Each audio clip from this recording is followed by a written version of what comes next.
No?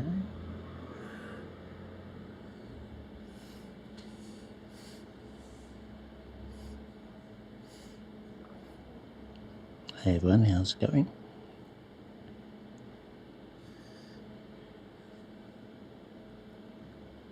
Oh wow.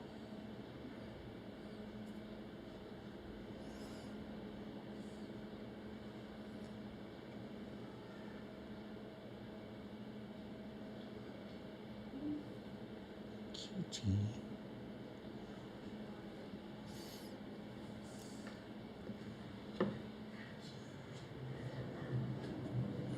Here's the IRL gear if you're curious.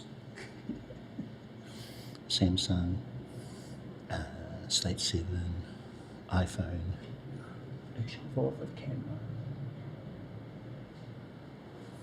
I have the Fuji. Should we try and take a photo?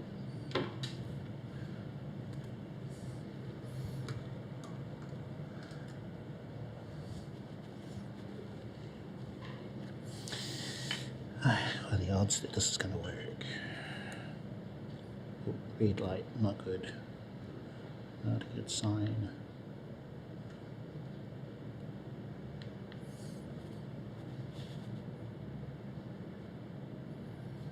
Sleepy kitties.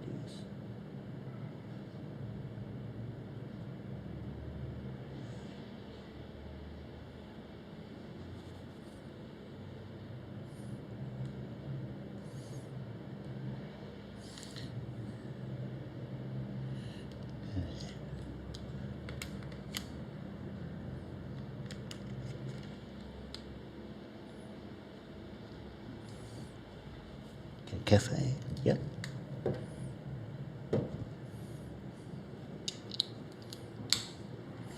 Hiya Crutch, how's things?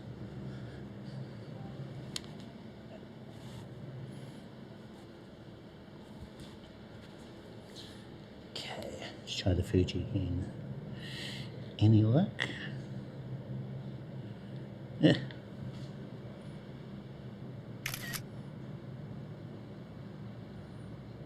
That'll work.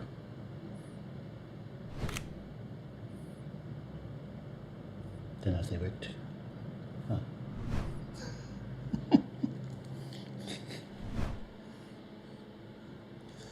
I think we got it, eh? Sweet. Fuji's a bust. Okay, I won't bother.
Neat.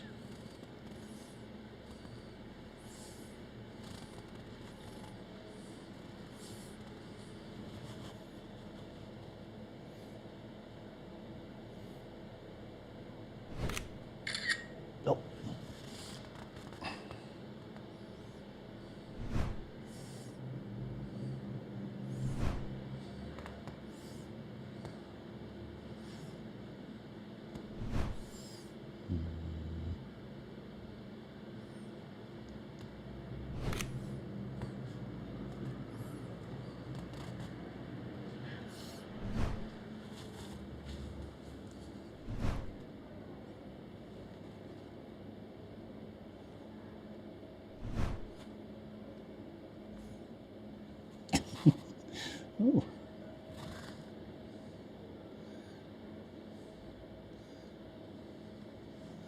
Hello.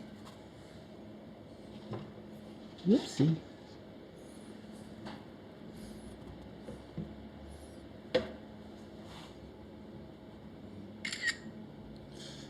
Oh, too noisy.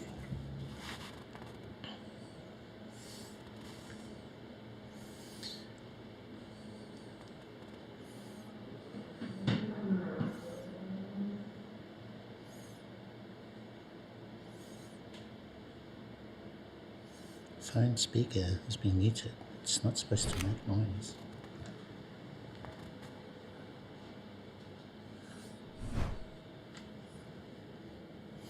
Hello.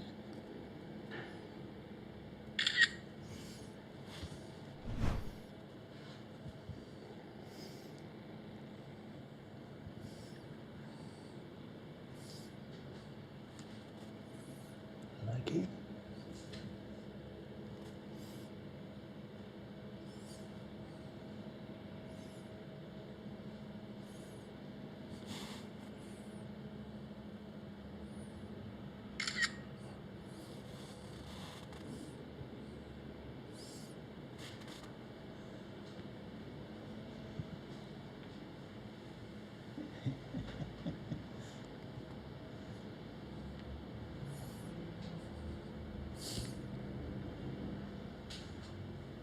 Cute.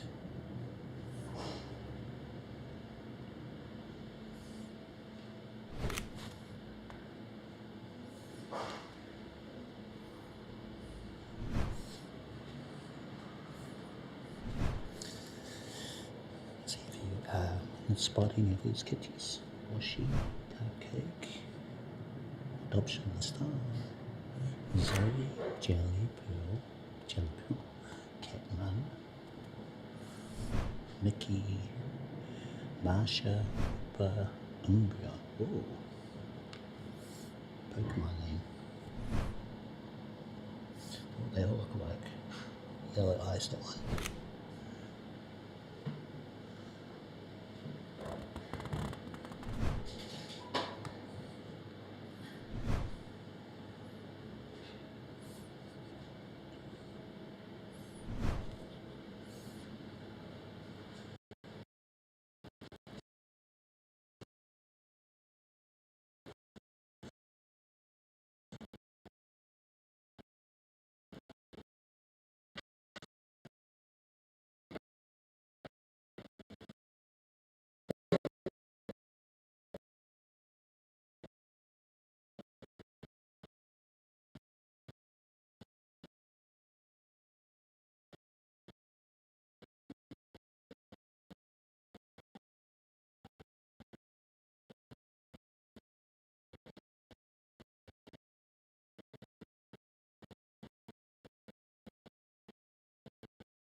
We're stuttering a little bit.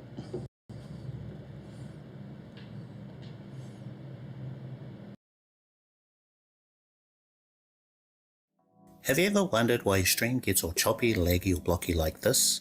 Today we're looking at the reasons why this happens and how to fix it, so if you want to take your IRL live,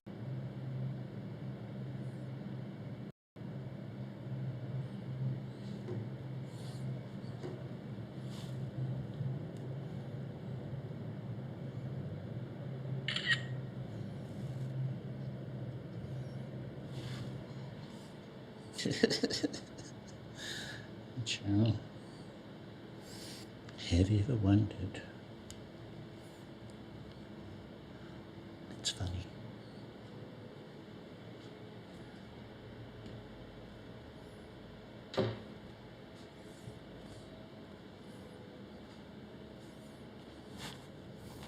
Hello. Hi. Sorry that it's so noisy.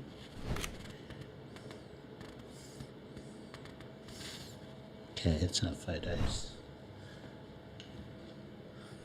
Do you like a pet? Hmm? Mm.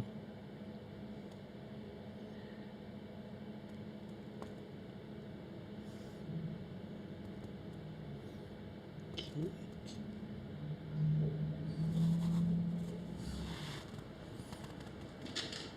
Wow.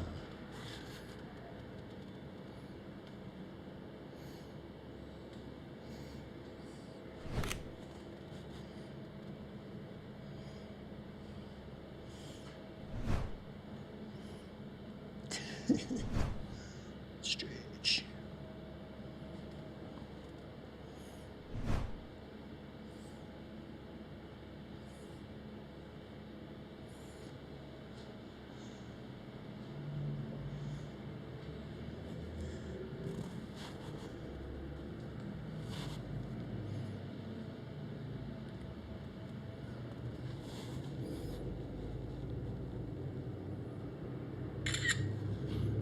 Sorry, buddy.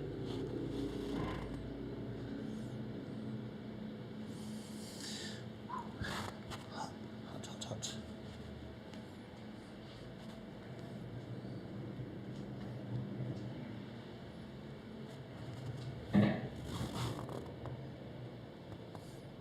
Been sleeping this whole time, eh?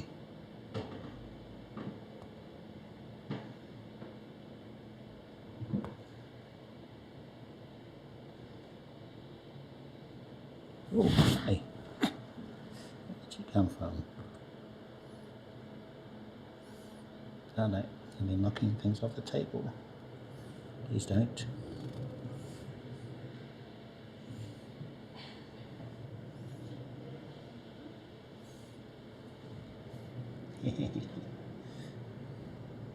Trying to find something, eh?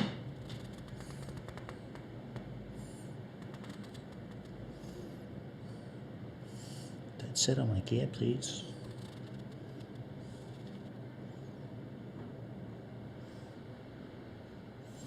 Curious.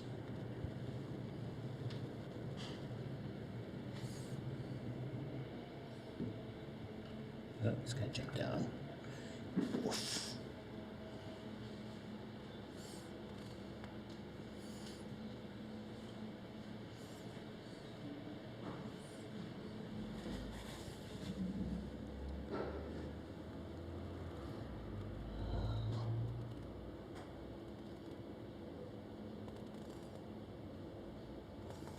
What is here? Oh, no. Okay.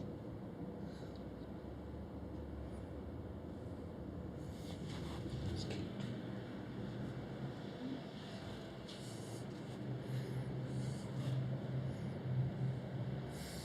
Cat was like, that's enough.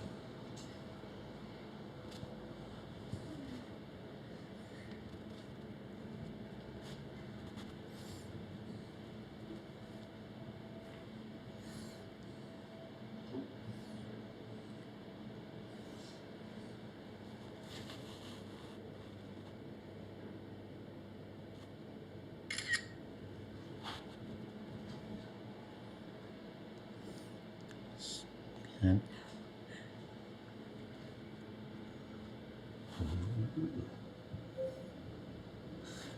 which one? Which one did you get? There's two variations. That seemed to got the NA one. Hot off the press. It is, yeah. Cat Cafe.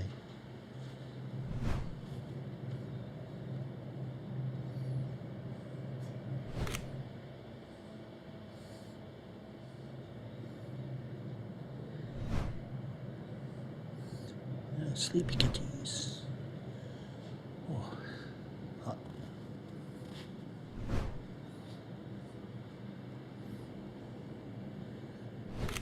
Mm-hmm.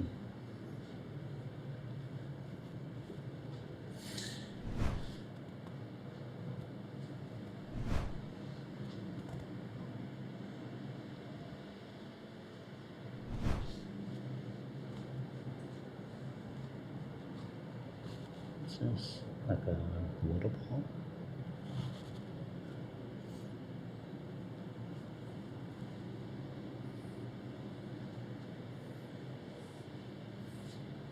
Mm-hmm.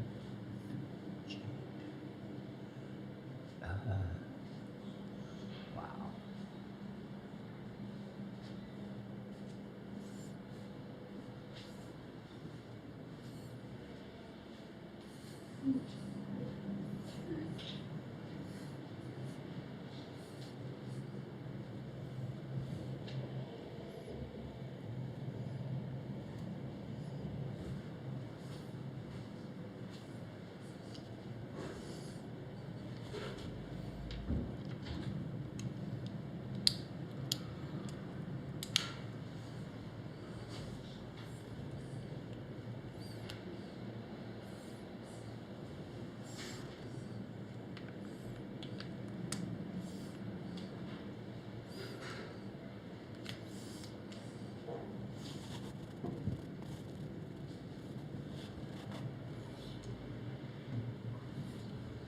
Mm-hmm. Hey, Mudi.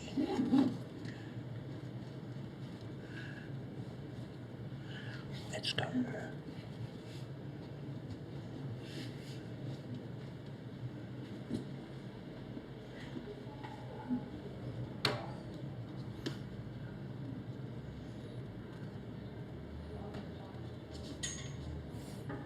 Yeah, yeah. Cat Cafe.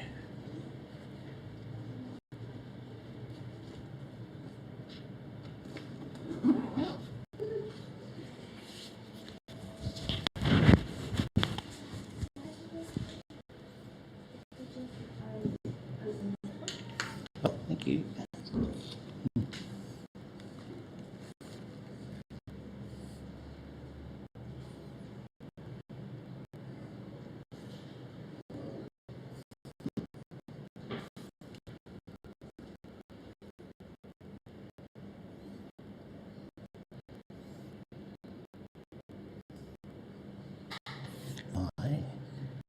I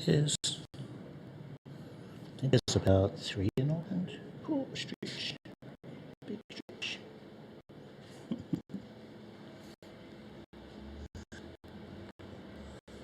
Just the little pool sitting down.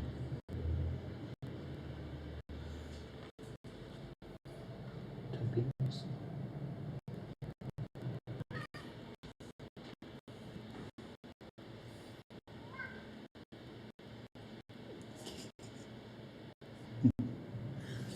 Hmm?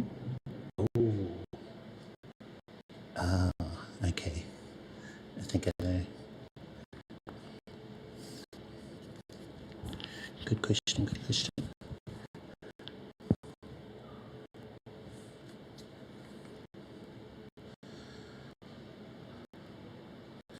Yeah, it is a bit.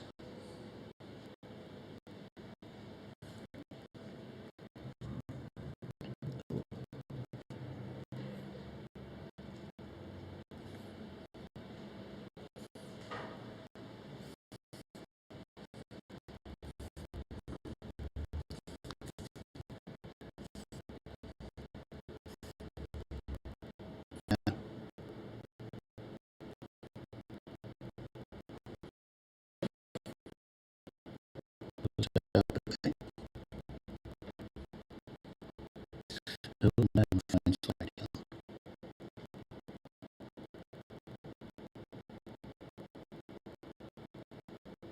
Yeah, my phone.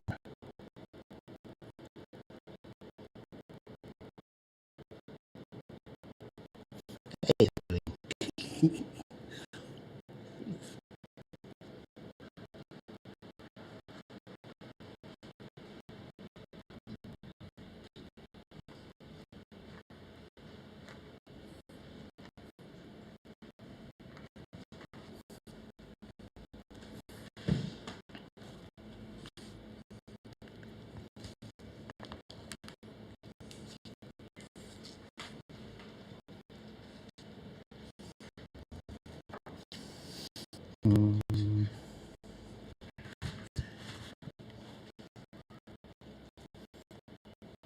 Seems to be my phone. Whoa.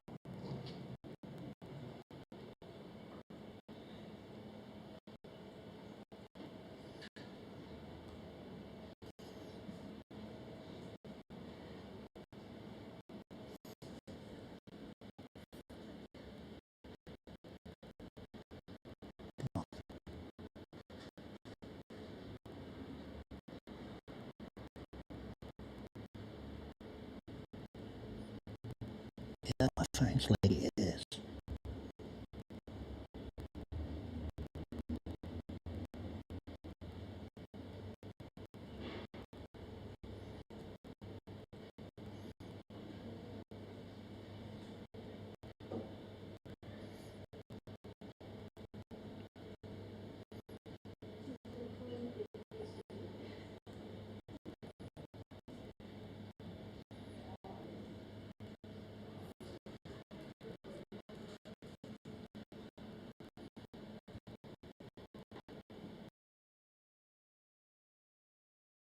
This is the video for you. We'll be expanding on a concept or diagram I talked about in another video where we explored the relationship between video resolution, bitrate and bandwidth. If you're new to these terms, I'll be explaining what it all means. In the background, I'm going to play a video from a recent live stream where I was testing the default Twitch app. On the bottom right of the video player, you'll see the settings button where you'd normally change the playback speed. Jump into advanced, then enable video stats where you'll see a pop-up menu containing a couple of things important for us, namely the video resolution of 720p, FPS or frames per second, and the bitrate. Let's start with the first part of the diagram I mentioned earlier, video resolution, which along with frame rate both affect your stream's image quality. The Twitch app chooses both the video resolution and frame rate for you based on your phone's hardware capacity for IRL live streaming and your bandwidth or mobile upload speeds. For my S23 Ultra, it shows a resolution of 720p. If you keep an eye on the frame rate, you'll notice it goes up and down from a baseline of 30. This is called a variable frame rate, which can be jarring to watch and terrible to edit with the audio going out of sync. In either case, there's no manual way to choose your own settings like Full HD with a fixed frame rate of 60 fps. You'll need a different app for that, which we'll get to in a sec. As for hardware, you really should stream with a good phone. Recent phones have better cameras for low light and stabilization, 4G, maybe 5G, and more bands to stay connected longer. And if you can't upgrade, get to know your phone, what it can and can't do, so you'll know what you'll need in the next one. For now, you can switch to an app like IRL Pro on Android or for iPhone.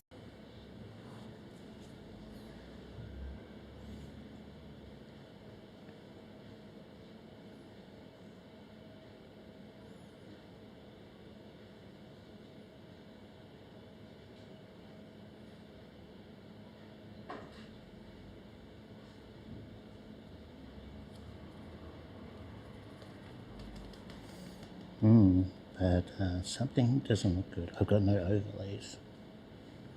Wow.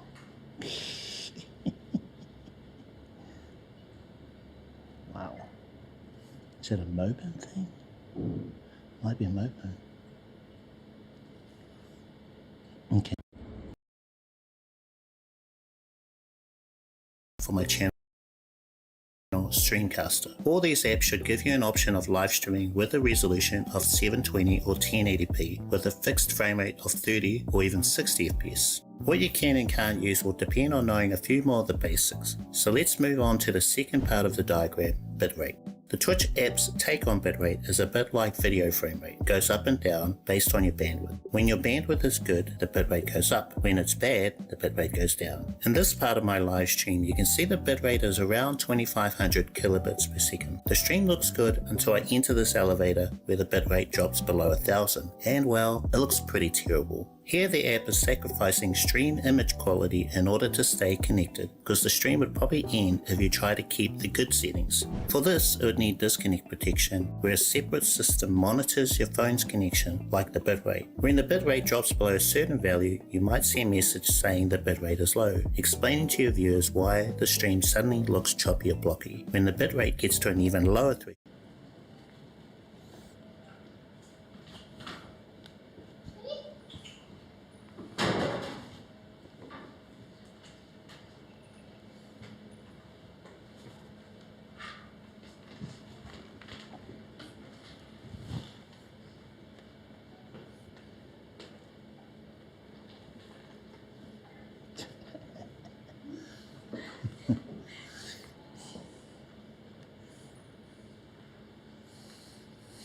Hoshi,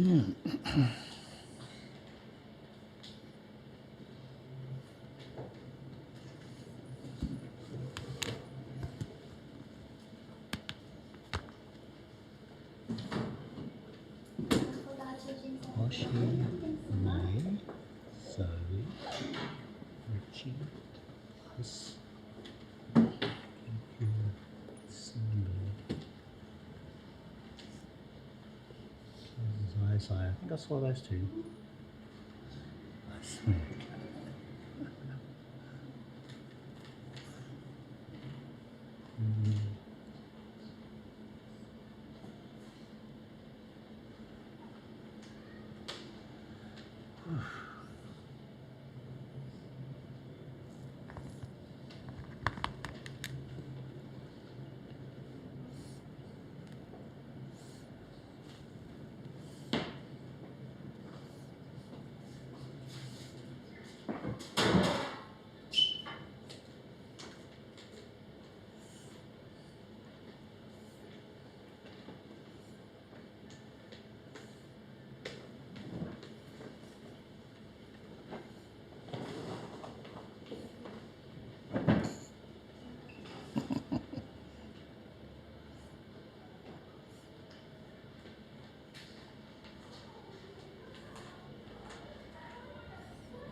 Cat here.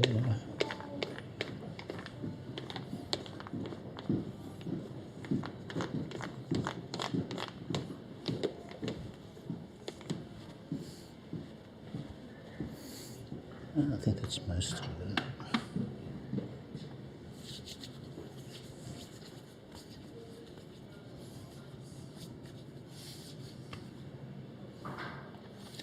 Thank you. Happy day. You too. Bye bye.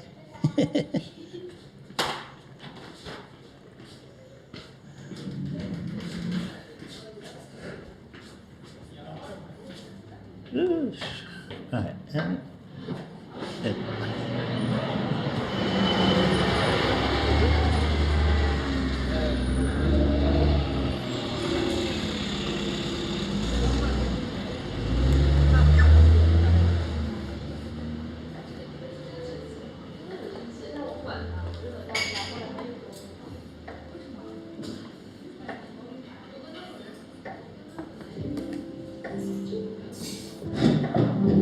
Okay. All right. Let's see.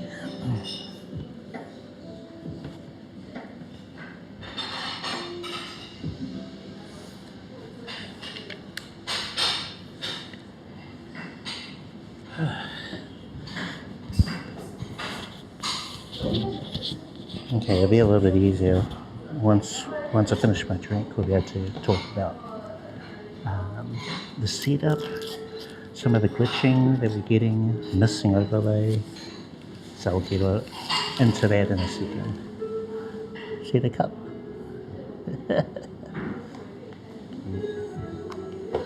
And one of those cats tried to steal my drink.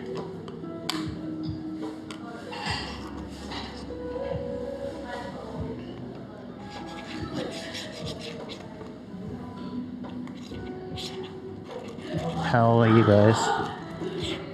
Oh, okay. There's a lot more milk in this than I thought there would be. I should have gotten just a normal brown sugar. Ooh, not good because I'm lactose intolerant.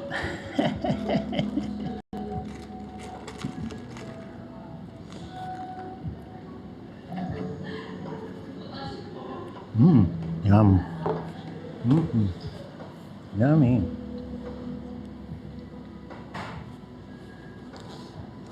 Dumplings and noodles. Yeah. That sounds awesome. Okay. Pop that on the outer pocket. And where's my iPhone? iPhone, where are you? Oh, there. Okay, let's see. Hey Mudi, welcome back. Smooth stream now. Yeah, so I've noticed some weird things happening with my streams over the last week. So the Action 4 goes straight into 1080 60 frames per second, which is a lot for my phone to try and encode. So at most I can do 1080 30 6 megabits.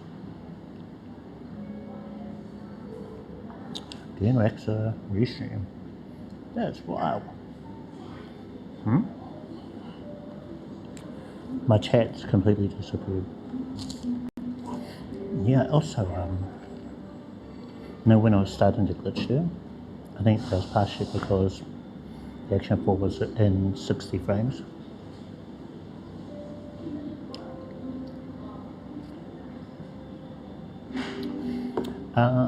Well, I'm using the Slate 7, but also these 23.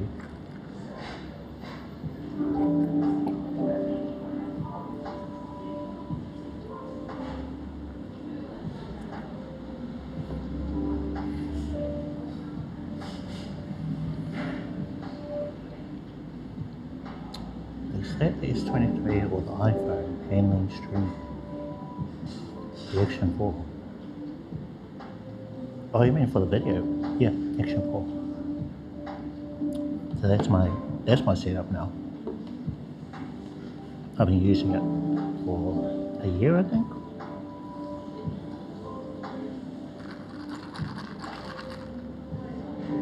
Yeah, I'm a real big fan.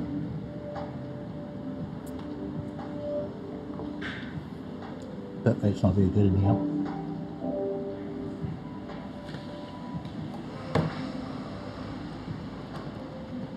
Been sent to the Slate, and then from the Slate to the iPhone. So this one bag.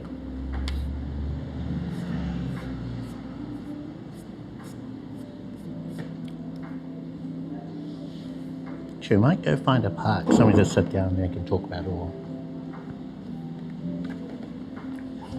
I'll go through the setup. I'll also have a look at my stream. Yeah, there's no overlay.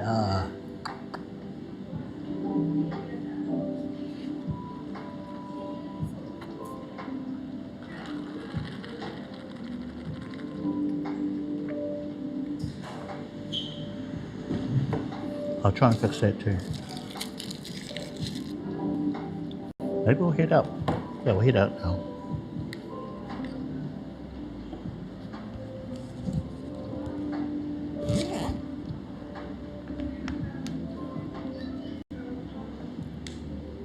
The X, those new ones, from what I've heard, they're basically the same, just with under a different name.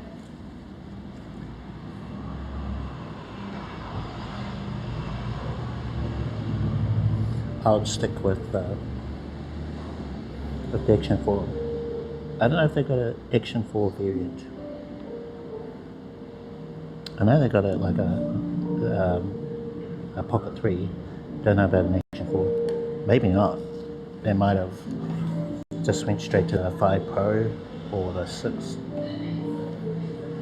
Or they might not have one at all. It's pretty new, that company in the US. Okay, we'll just go.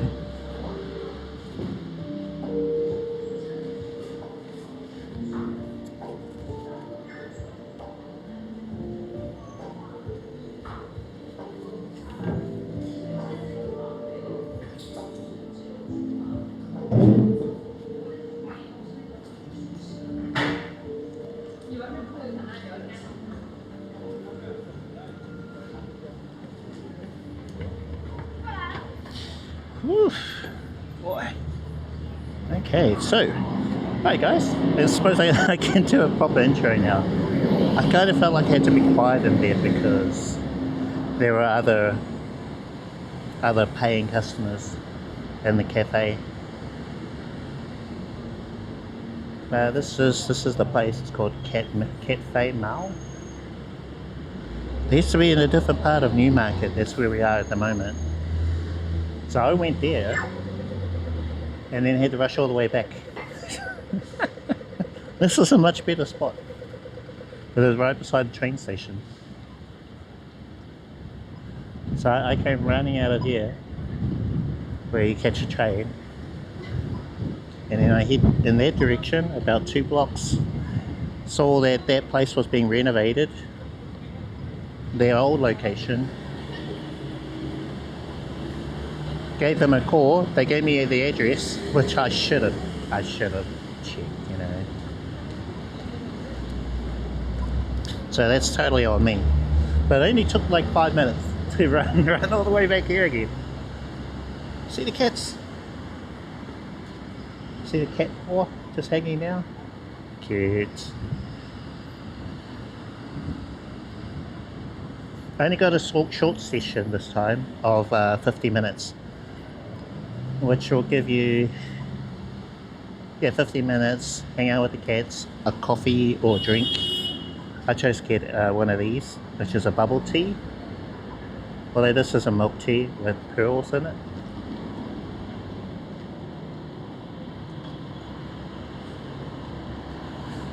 And that was 25 New Zealand dollars, which seems to be about the average price for like an hour in a cat cafe. So this is one of about 3 cat cafes here in Auckland. The closest for me, as I live in the city, there's a couple on the shore.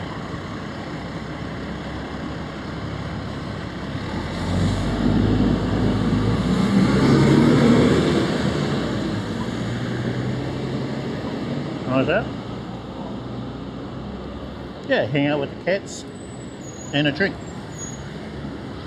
So that really works for me because in my apartment we're not allowed pets. No pets for us.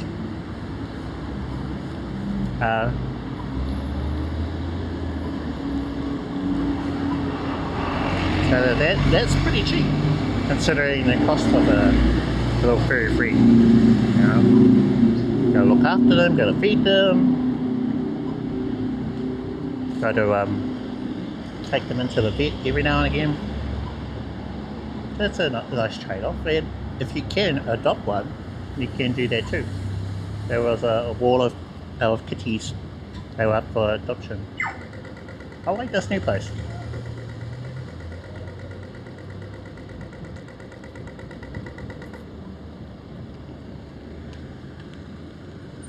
You can book longer. I think it's about $45 or $40, $35, $45, something like that, if you want to have an extra hour.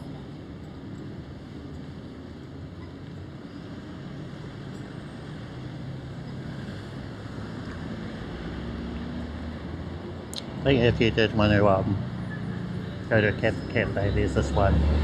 Cafe Mao and Maggie Bakery.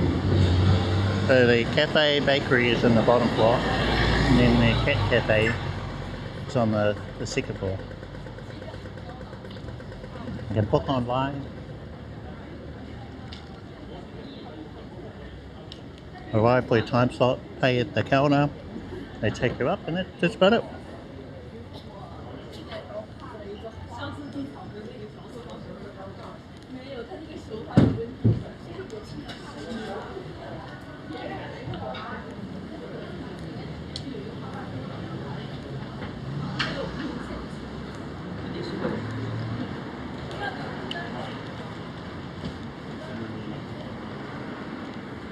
So I had planned on taking you guys to the Cat Cafe for Valentine's Day, but they were fully booked. Valentine's was on a Saturday this year, so friends, family, partners, they all nabbed all the available slots. I did want to go, so yeah, we did it.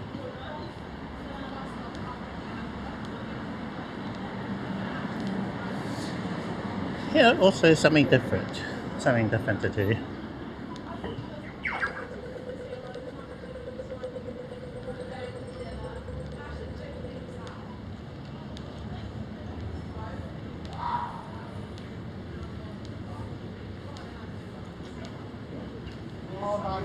So while we're walking back into the city, I'm going to take a different route. I got to talk to you about the setup. Okay, so I'll just talk through it and then I'll show you when we get somewhere where I can sit down.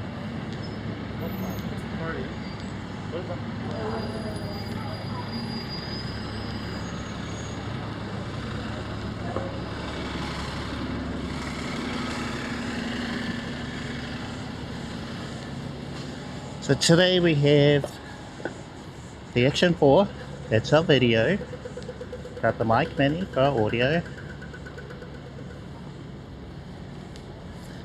The video is being sent to the iPhone 11 via the Slate 7 travel router.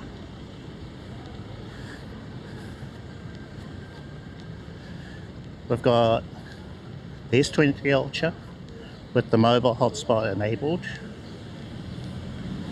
and the Slate 7 is connected to the Ultra via repeater mode. So there's a couple ways the Slate can connect to other devices. Repeater is when it's connected to another Wi-Fi that has internet. I've tried alternative ways of getting internet into the Slate, like with the USB tethering mode, but my S23 Ultra gets a little too toasty, a little too warm when I do that, because it's trying to charge the phone while also doing the tethering, and it's gone to a point where it's like near overheating. So yeah, I've tried changing the charging mode to slow charging. That helped. I think one big part of it is my bag. I told you that my bag is pretty thick. It's a thick boy bag.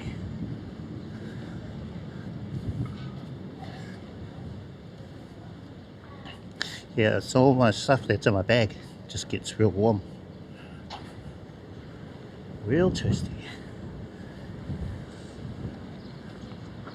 I need a bag that breathes with a mesh pocket on the outside. So I'll get around to that, but you know,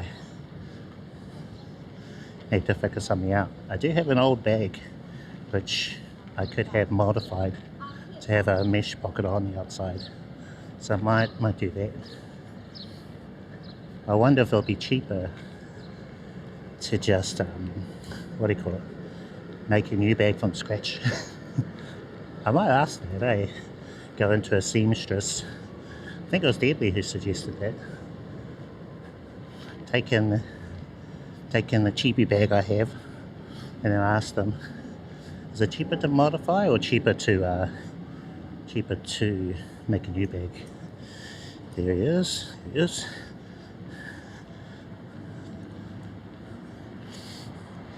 Hey my bro, how's it going? Thank you for the links. Got links in the chat if you did want to check out the Instagram, Discord.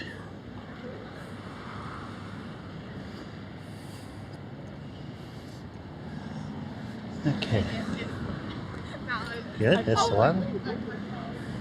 Well, We just been to a cat cafe. That'll be like a yearly tradition, I think. Go hang out with kitties. Now we're walking back from Newmarket towards the city. Gonna take a route through, I think, the domain, yeah. Little bushy.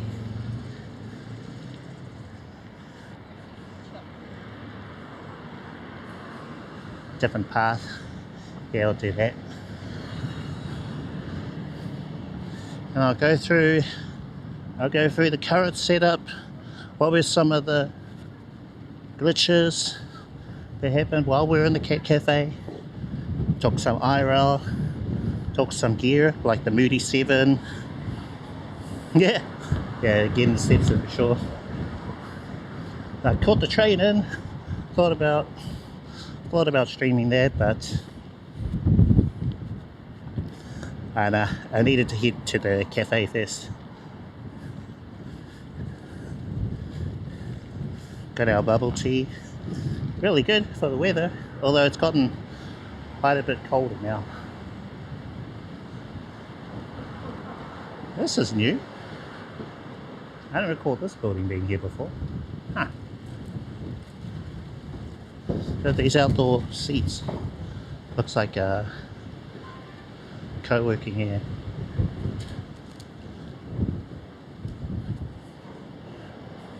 Got our bitrate. Yeah, bitrate looks good. Yeah, so it took a while to get the stream up and running. Let's see. Oh, I know. I remember now.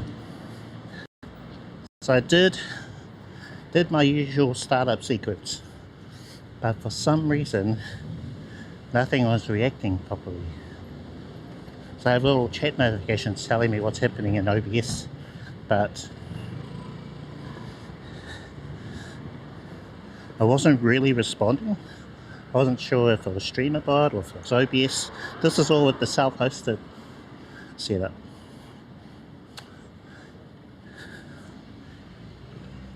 I did a remote login, had a look at what was happening on my computer. OBS had crashed. Oh, I don't think that's happened in a long time. Thing is, I don't know why. Not sure why it crashed. Now, one reason could be that my OBS was in testing mode. I know. It took me a while to realise that it was in testing mode. When it's testing mode, that means that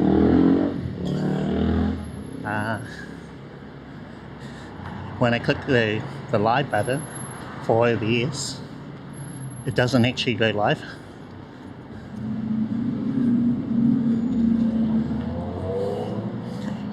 You know, like a testing mode would do. Certain other functions that I don't want to actually happen or occur, they're turned off as well. Like photos that go to Discord, that sort of thing. They're all turned off. So I went live, realised that I wasn't actually live, tried to go live again after changing it to, let's see, so I turned off testing mode, tried to go live again. I think something in that going live part broke it, caused the crash.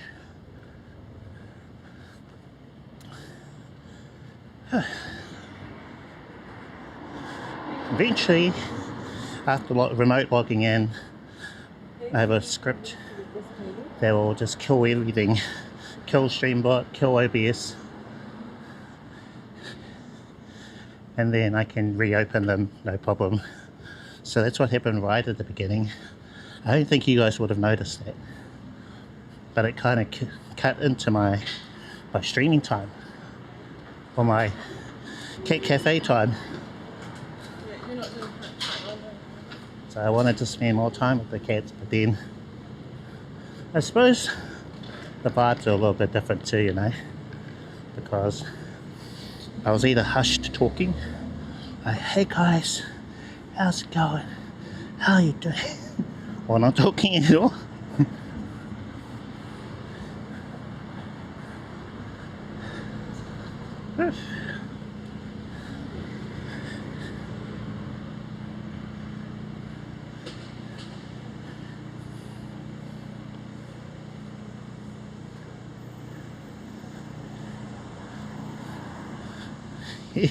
This guy here. This guy. I got warm again. How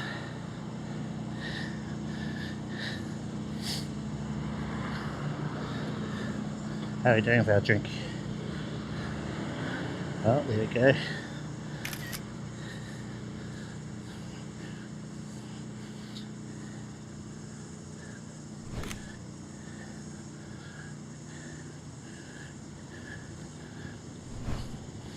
Oh, there we go.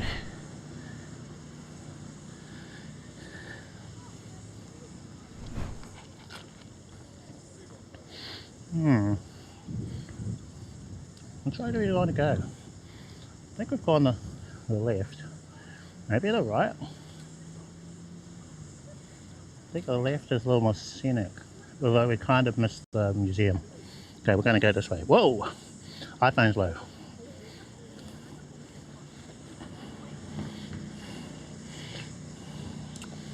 Okay. I need to plug in for power.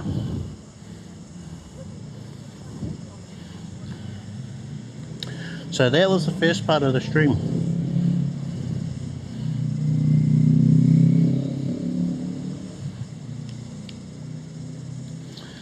Yeah, a lot of fun being around, trying to get all up and running.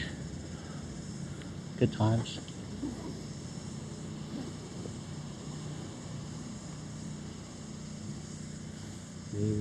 Charging now.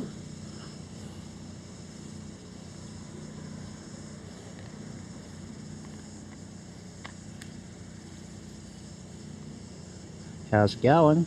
How's our battery over here? We're low over here too, 7%. Okay. Going to do a hot swap of the battery. That involves grabbing a USB-C cable. I'll show you guys. I need to find a seat where I can sit down. Okay, USB cable's gone into the Action 4. Trying to grab another battery. I'm going to take the one that's out, one that's in there, I mean. So that was in the Action 4.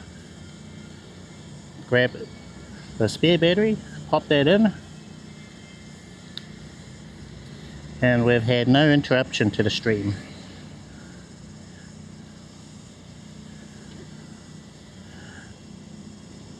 And once that's in, you can take the charging cable out.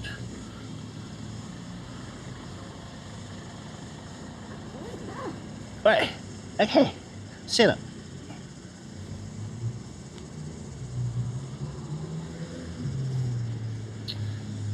I started talking about it. Did I get through all of it?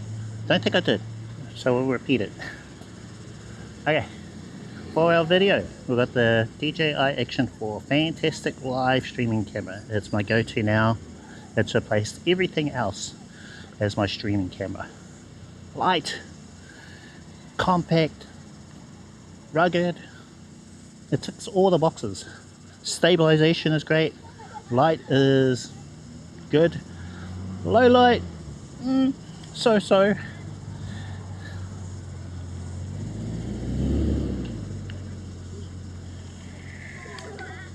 Yeah, so-so on low light performance, but it is a small camera.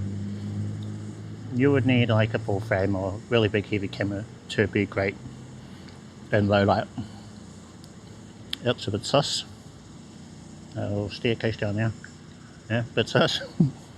Staircase to nowhere.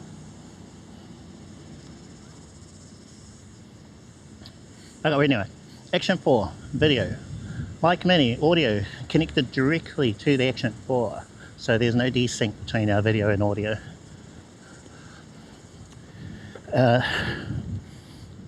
The video and audio from the Action 4 is going through the Slate 7 travel router. and then the iPhone is connected to the Slate via the Wi-Fi. There's no internet with the Slate, it's just a travel router, like a home Wi-Fi. So in order to get internet into it, you need to connect something else, whether it's a hotel Wi-Fi, a modem router, something like that. So for today I've got the S20 Ultra with mobile hotspot mode enabled. So the Slate can connect in a couple of different ways. There's USB tethering mode. That's if I have the cable connected from the Slate to the S20 Ultra. But I found that has been causing the Ultra to overheat because it's trying to do data and charging, even when I have it in slow charging mode. So I think repeater mode is better, because then it's not doing any charging, and the Ultra will be fine. I'll run for hours on its own battery. So one good thing about that is all your devices connect to the travel router, and then it connects to like hotel Wi-Fi or whatever. I was watching a couple of YouTube videos on people who use it for travel. So you know how you'd go to a hotel and let's say you need to pay to use their Wi-Fi. You'd have to do that for all of your devices. For my iPhone, for the S20 Ultra, for whatever else I have. But with a travel router like the Slate, the hotel Wi-Fi only sees one device. Yeah, it just sees the Slate. So you connect that one thing to the hotel Wi-Fi, and then all your devices just connect to the Slate like normal. So that's pretty cool.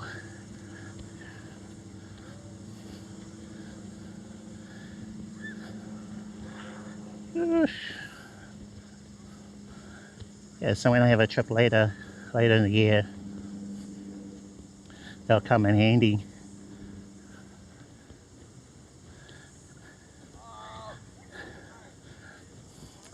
Yeah, so Slate's in the bag, it gets warm. So there's that. That's why I've been looking at getting a mesh bag, so all my gear can breathe. But it's fine. It'd just be better for everything else, you know. Yeah, and then the iPhone you connect the Wi-Fi of your iPhone to the Slate. It's very similar to how I connected the S23 Ultra to everything before. But I think one of the issues I had before with my connectivity was, well, there are limits with a mobile phone as a hotspot. Now, eventually it's going to tune things on, off, that sort of thing. Prioritize the operating system, background processes. So your phone is doing a lot of stuff, even if you want to just use it as a mobile hotspot.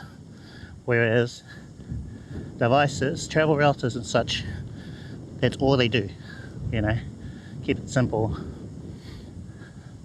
Also, this one that I have, Slate 7, supports Wi-Fi 7, MLO. There's a lot of potential with that. What that means, if you've got a Wi-Fi 7 mobile phone, you connect to the MLO, looks like a band, a Wi-Fi band. So rather than you choosing the 5 GHz band of the router or the 2.4, you choose the MLO option, and then depending on whichever is the strongest, your phone is going to auto switch between the bands. So this one has it's dual band, so 2.4 and 5 GHz. The Mudi 7, it's tri-band, so it's 2.4, 5 and 6 GHz. So as long as you got a pretty recent phone, and I think it's from iPhone 15 and up, I know, maybe 16, so pretty recent phone, Even my S20 Ultra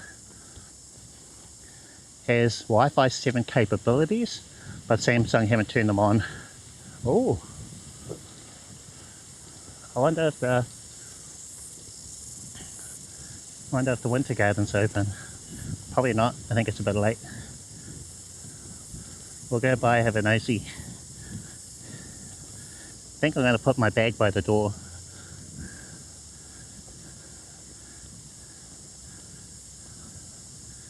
What are we doing? How are we for time? 4:30. Now in summer, they open later.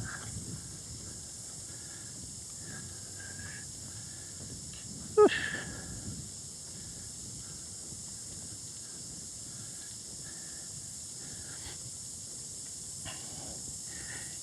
Okay, so that's our gear. Quick TLDR. Action 4, Mic Mini, Slate 7, S20 Ultra, iPhone 11, streaming app, Moblin, latest test flight version, which is build 20, I think.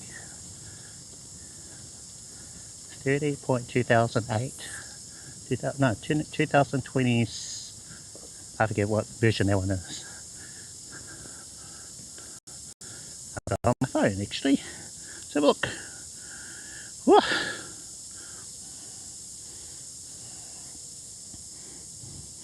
.2028.0 build number 20. So that's the build I'm on.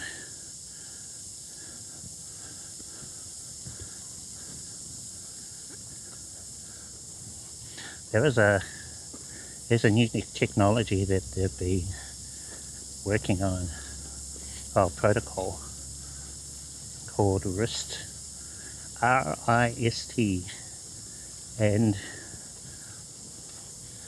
a lot of potential.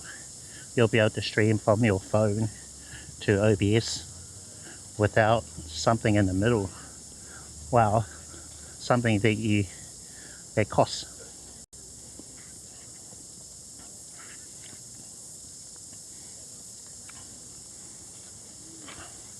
So you still need to use a URL, but it doesn't have the ongoing costs like a relay server. I think one downside is there's no bonding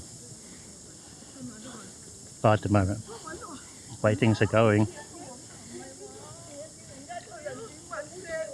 we'll have bonding in no time.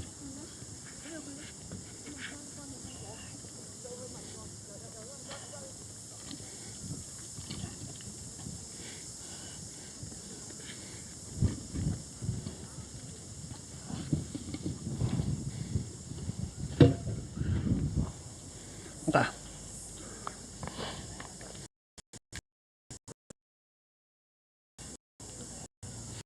So I tried the Fuji before. I had no luck with it. Oh, 5 o'clock. Sweet.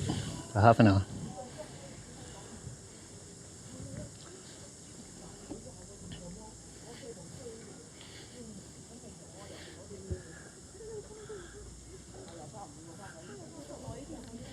How's the connection doing?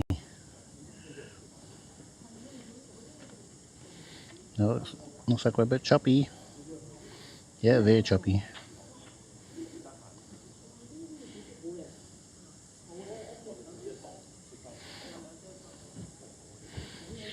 I'll try putting up the door and see if it works.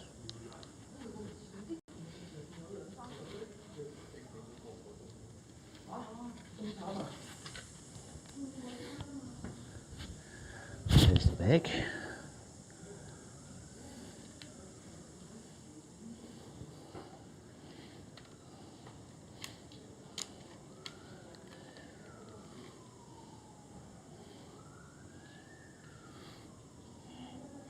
I've got something in the queue.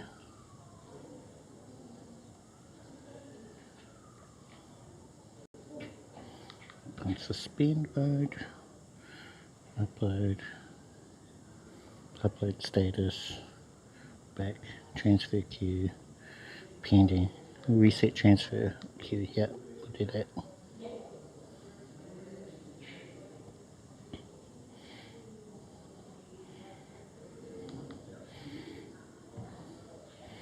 Read flashing light. Turn off the power. Battery out.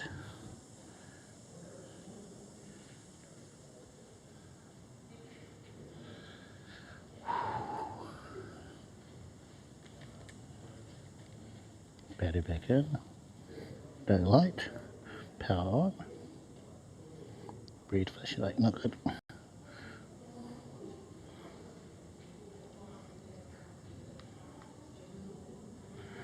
Try connecting.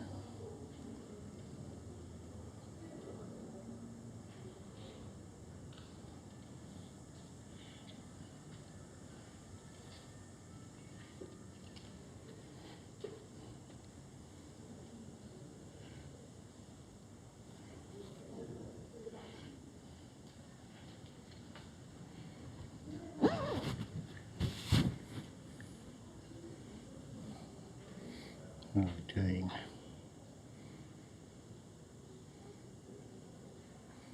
Try that again. Suspend. Back.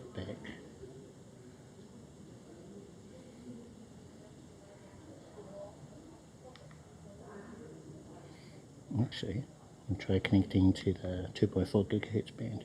At least it's something.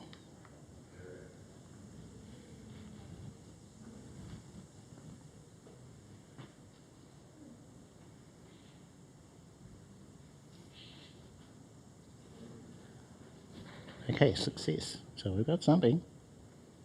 Okay, so we're currently on suspend. Going to change it back to transfer. Okay, photos. They're going to work this time.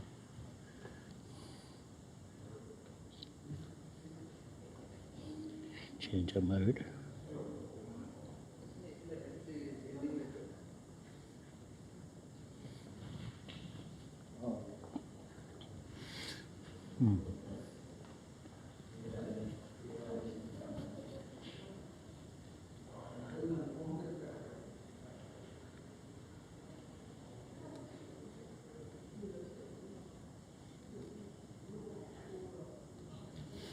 Is okay, default is off. Good.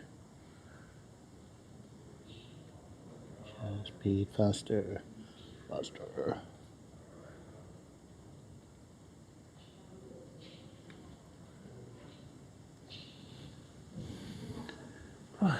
take a little longer for the photo to transfer. Stepping away from the iPhone and the Slate 7. I remember they're by the door.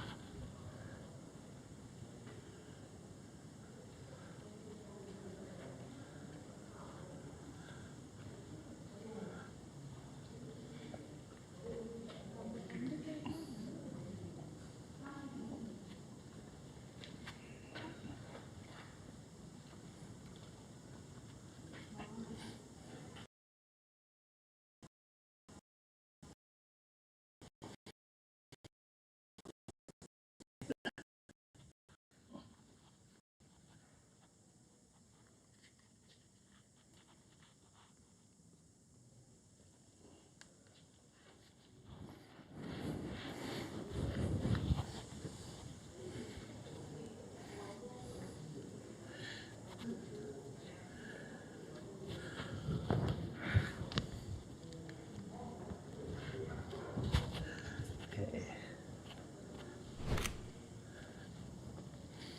I'm doing now. Hot up breath.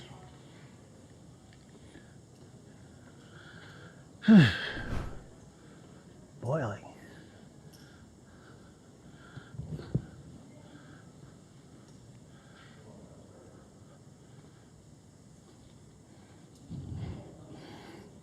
Seems to be doing okay here.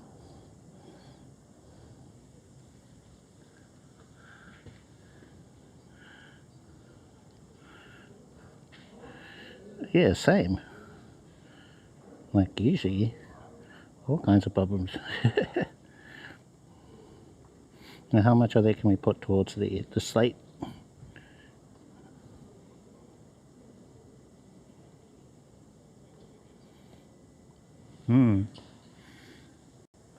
The thing is, we got no change on the cellular. It's still the same.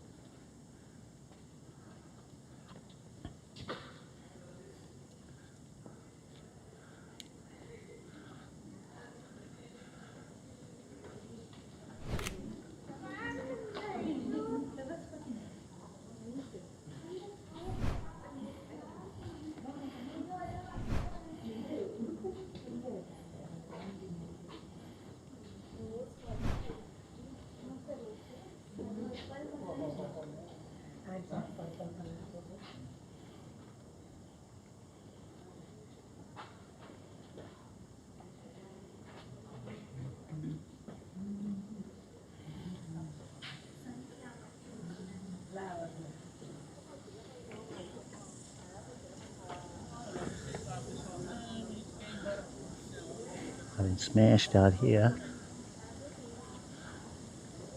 Wonder if they've done something, added a cell phone tower. Hey, there's a kit thing, a kit statue on the top of that pillar. Don't remember that being on there. Must be new.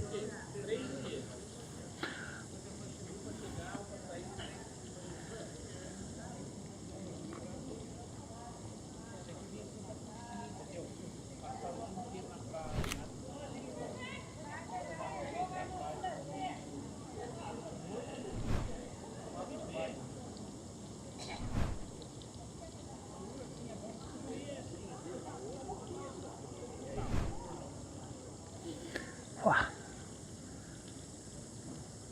Hot as.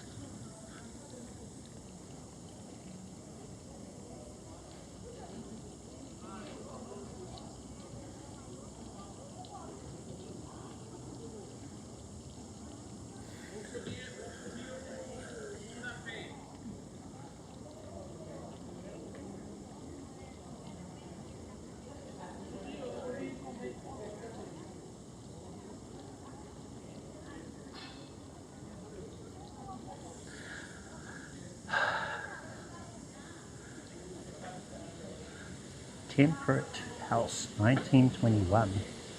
Built in 1921, plans for the complimentary tropical house and connecting courtyard were also completed at the same time, but funding didn't permit completion until 1928, 7 years later.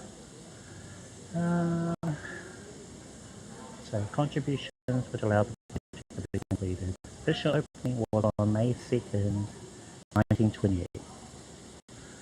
Oh wow, it's almost 100 years. Oh. Yeah, 2 more, right?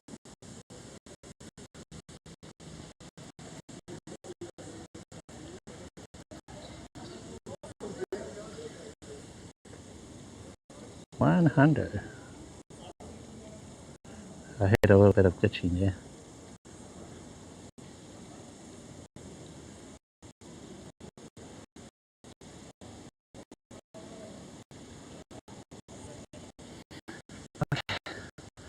Alright, we'll head out.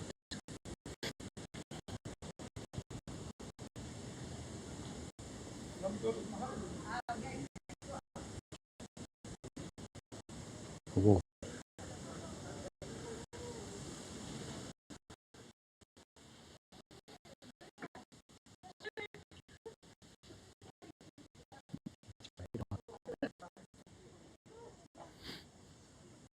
Yeah, something about the brick in here.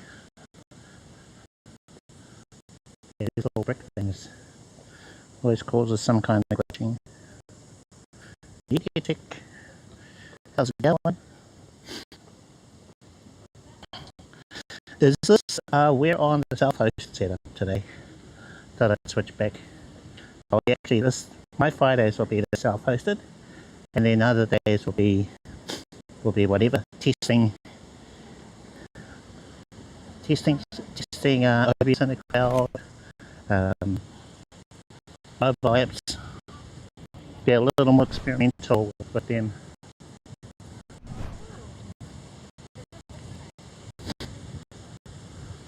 A bit of glitching there.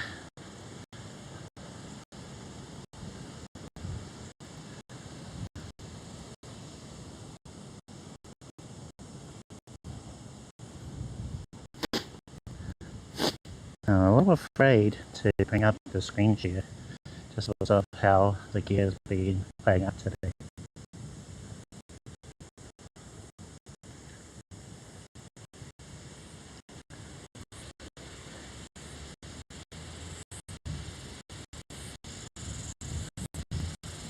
Oh, actually, I might need to take a break before we go any further.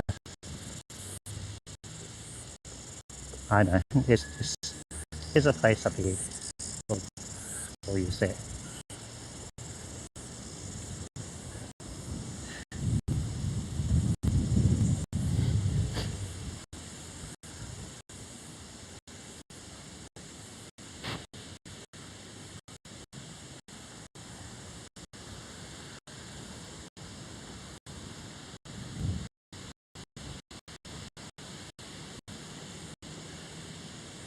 Don't feed the ducks. Poor duckies. Ooh.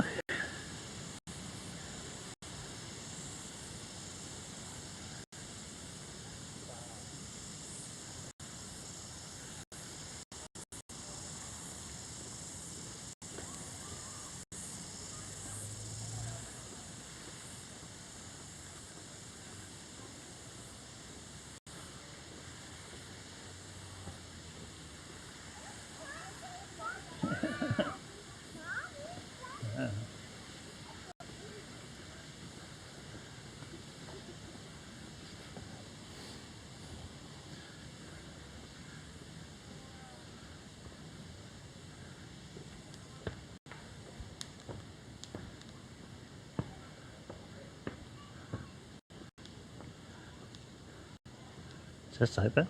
They look open. Yeah, pretty closed.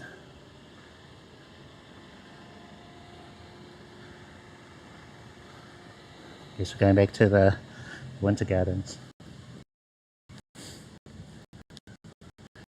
Away for now. Oh yeah, by the way, that service that I've been trialing out called Streamable, that is OBS in the cloud. So I've done 2 test streams with Streamable using Mobin as the mobile IRL live streaming app.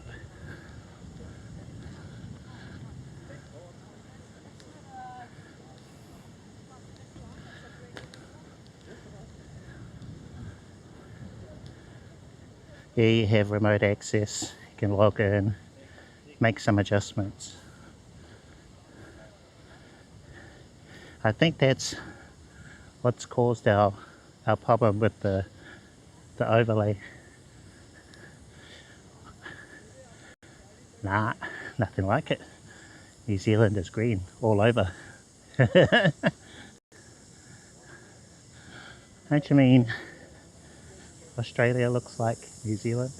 Well, in some parts around the coast.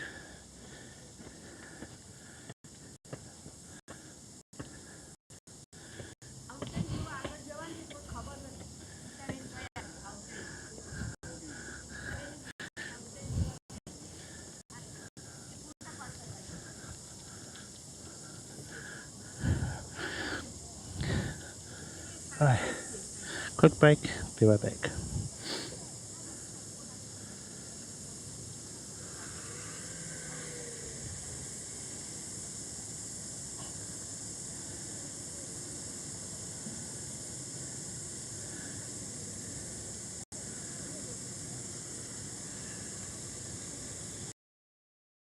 You'll be right back. To elaborate on all this, good stream image quality is tied to a preferred minimum bitrate. Apps like Streamcaster call this BMR, or bitrate matches resolution. You'll get the BMR after choosing your resolution, frame rate and format. The last one, format, can be described as a type of video compression used when sending your live stream over the internet. There's the industry standard of H.264 and H.265 or HEF. H.264 is what most platforms allow when you live stream to them directly, like when you use the Twitch app. HEF is what I recommend in some of my videos because of how efficient it is for IRL live streaming. We'll cover HEF in a second. For For now, we're going to take a quick detour and jump into Streamcaster for iPhone. You should see similar options in Larix Streamcast Pro and IRL Pro on Android if you have them instead. Open the settings, video and resolution, then check or change it to 1080p. For frame rate, choose 60 FPS. Scroll down to Format and choose H.264.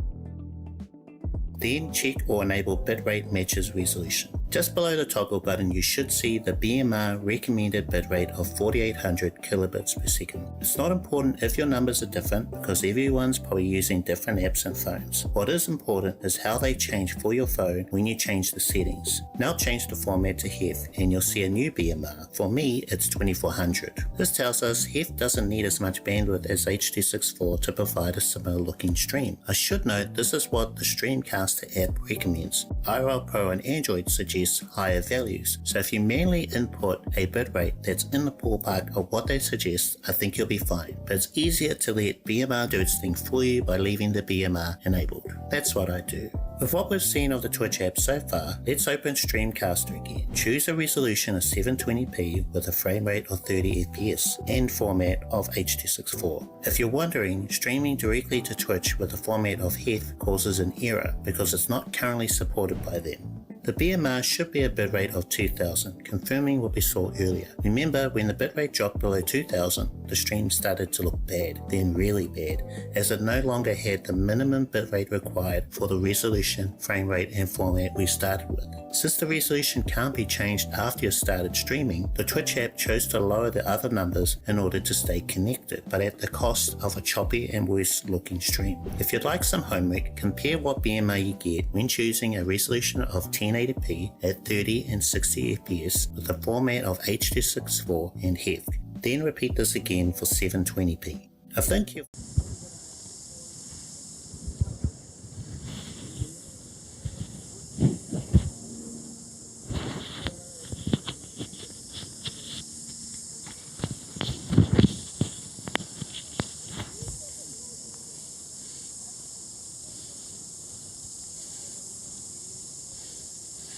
Welcome back.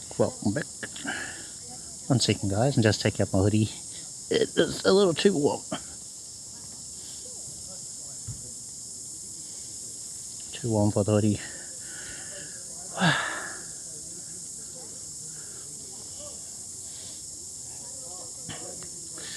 Okay, and let's see, I need to put my Fuji camera somewhere.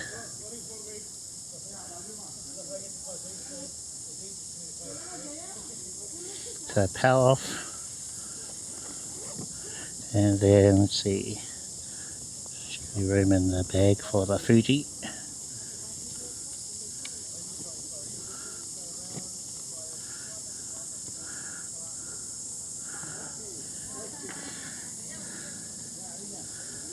Okay, Fuji's in the bag, slate going in, slate's a bit toasty, expected, and lightsaber. We need the lightsaber. Yeah, I think so. Let's switch to the lightsaber. That's his tripod if you're wondering.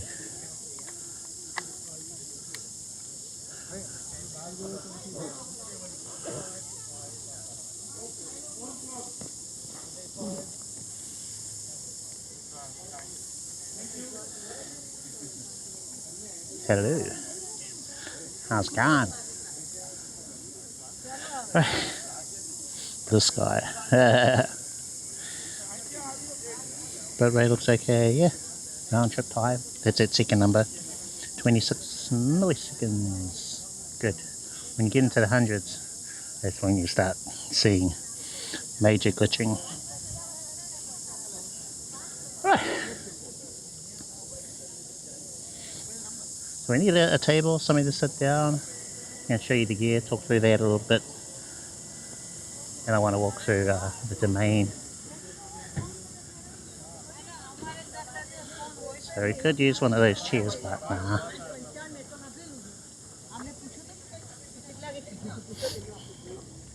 What?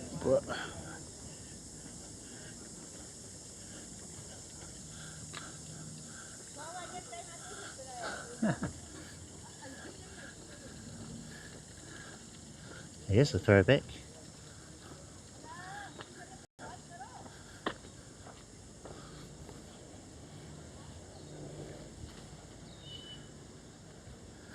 See, there'll always be a need for photographers. Maybe not as much as before with mobile phones. If you really want nice quality photos, it's nothing like a proper camera. There's only so much you can do with a phone. It's all about physics.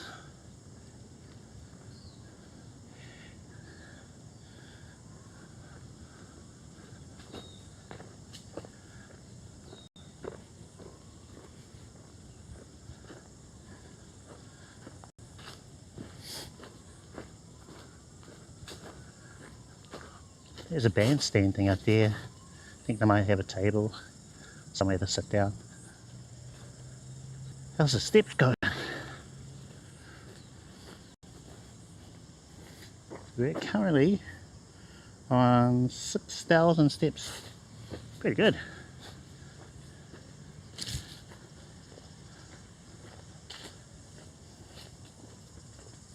Get my 10,000 for sure.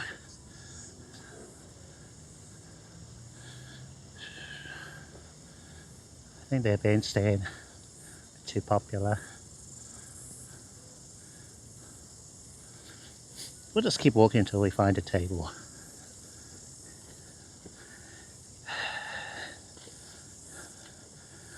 Anyway, let's see. So I've talked through the gear. Do you need that info again? Action 4 mic mini, Slate 7, S20 Ultra, iPhone. There you go. Hey Ray. What's that?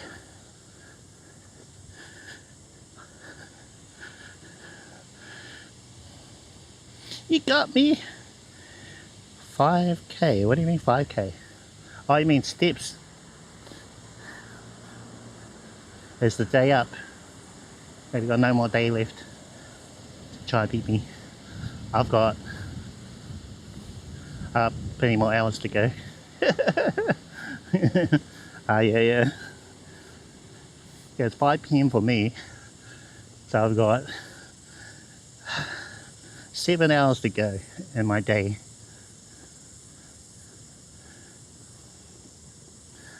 I'll be happy if I just get to my 10.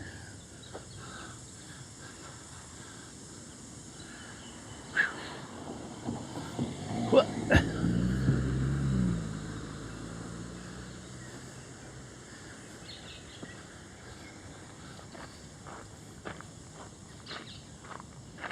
This is where dual cameras would be handy. Okay, I could have one just on my chest while I'm holding the lightsaber like this. I could have picture-in-picture mode. I like this little bridge thing. I don't know why they had it.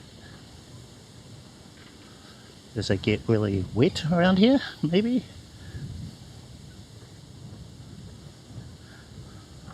Oh, where am I? See this little bridge thing? Probably when it pours, water probably just goes through here. They could probably sort out the drainage. That might help. Or more trees. That'd do it.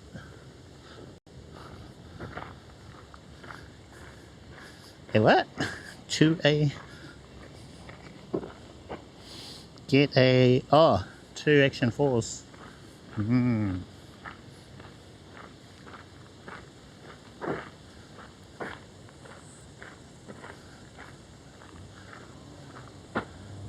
Oh, I see a path that way. Let's head in that direction towards the Sky Tower in the distance.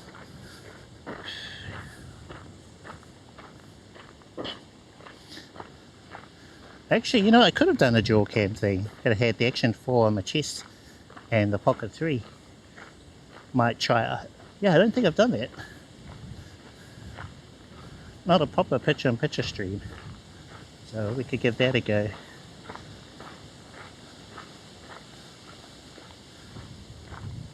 I'd have to, of course, ask if I can borrow the Pocket 3.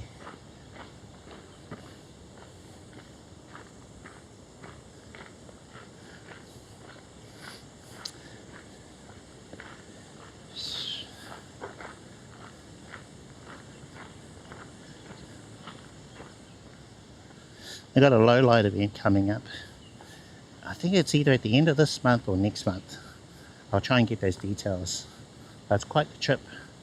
It's Manukau, South Auckland. So, you know, have to find my way out there and back again. Oh, guess we're taking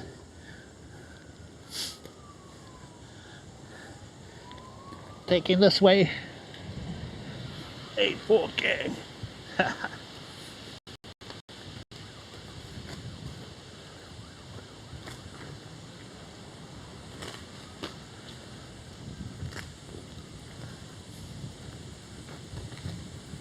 Oh, that's a road. Okay. I have to walk alongside it then.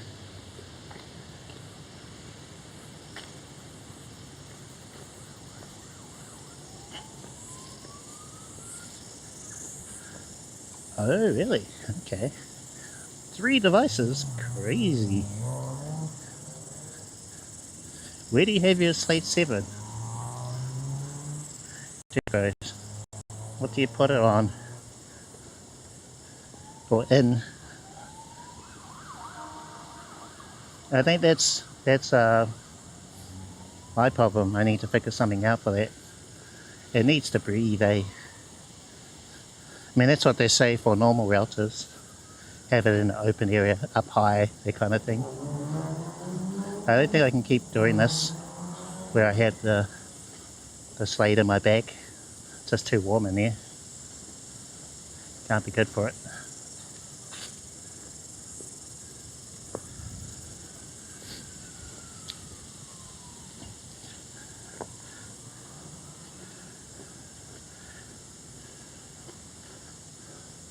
Take this road. Oh, okay. So you do car streams? Is that how your IRL setup works? Oh, there you go. I thought about attaching it to my e-scooter somehow. Suppose you could get like a cage, some kind of mount for it, so that you can attach it to something like that, you know. As long as it's facing down, I reckon. Either down or away. So as you're going forward, you'll want the air vents to be in the other direction. Otherwise you'll have dirt, bugs fly into the vents. Oh wow, okay. Nice.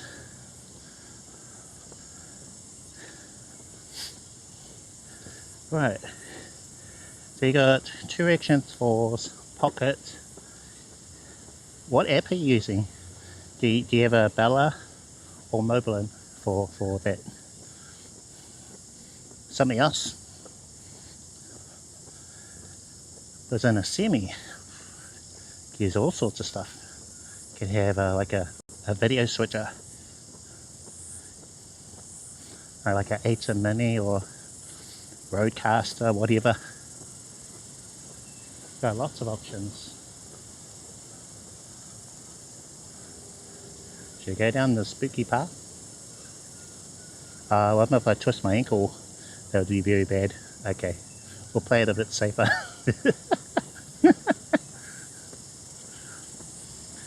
There was a period of my life where I was consistently spraining my ankle like every other year. No, every year actually. Haven't done that in a long time, so knock on wood, knock on wood. We're not limping home. Not gonna happen.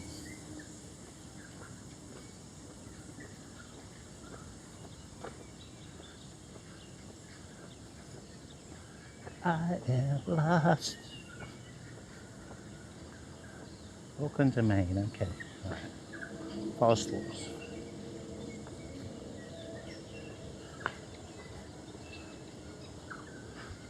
Oh, nice. That's good. Like that. So there's a path that goes straight to a road. That's probably the one we want to do. Could be this road. Yeah, so if we stuck to this path, I think we'd get there. But I kind of like the shortcut the lady's taking. Could go that way, but that's in the other direction. So, that way? Oh, how's our footage doing before the greenery? Usually greenery like this is really rough on a live stream. There's so much changing, lots of detail.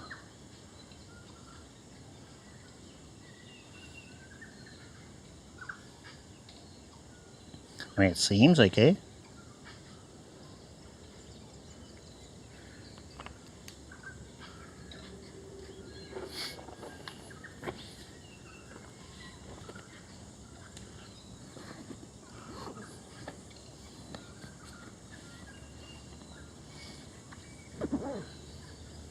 Yeah, the birds. Now, if we were in Australia, you know what the birds would sound like?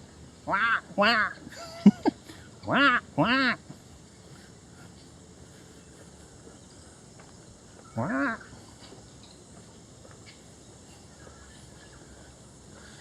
I like New Zealand, our beautiful songbirds.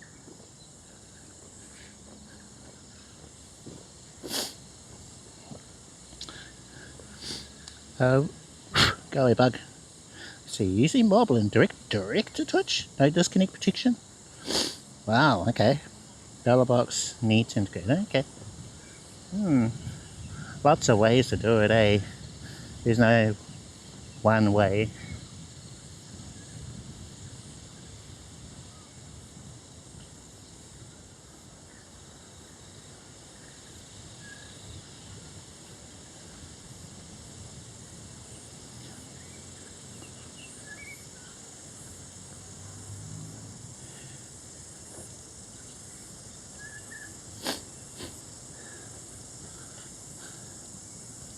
Oh, I think that's the road up here. Oh, okay, that looks like a path.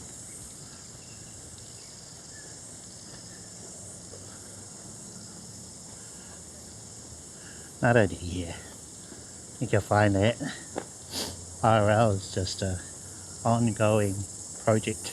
Never ends.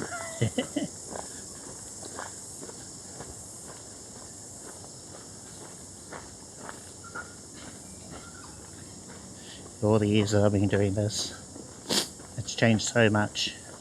Now this would be my favourite out of everything I've tried so far. I think you should have like a rail. This path feels slippery and it's dry.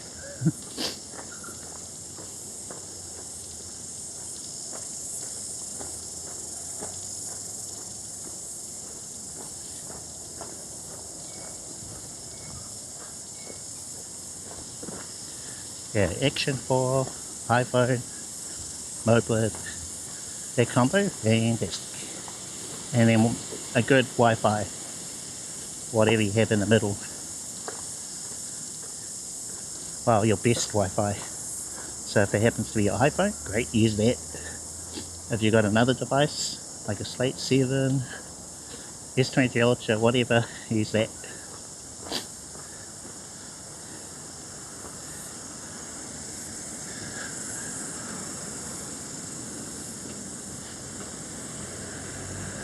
This reminds me a lot of the path that I walked from a Taekwondo school, or museum actually. I feel like I'm there.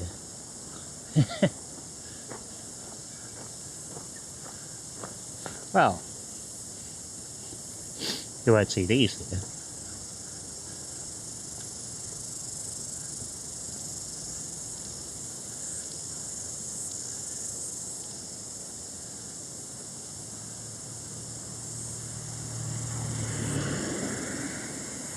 How are we doing?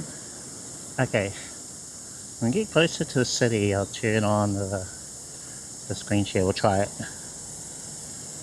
I was afraid to do it earlier because my phone was slowing down. And I think that was because somehow the Action 4 was streaming in 1080p 60. I don't know why or how that's happening. Has been defaulting to those settings. I don't know if that's a Moban thing or if it's my action camera, but it's pretty recent.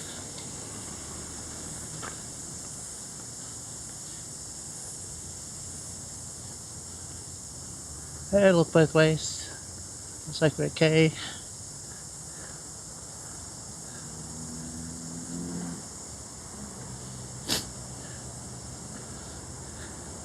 Like, kind of straight off the bat, things were odd. I could see, you know, the stream wasn't running like it normally is. So that whole first part at the Cat Cafe, until I switched the settings, restarted mobile and everything, had the action camera on 1080/30. It was yeah, glitchy audio, video wasn't great. So yeah,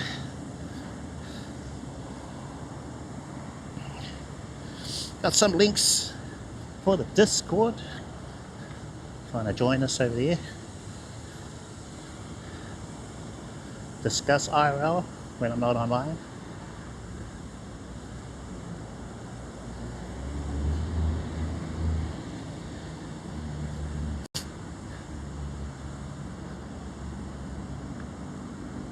Thank you, my bro. Thank you for that.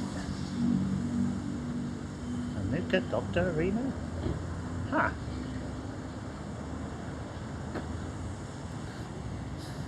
I don't know why Auckland does this.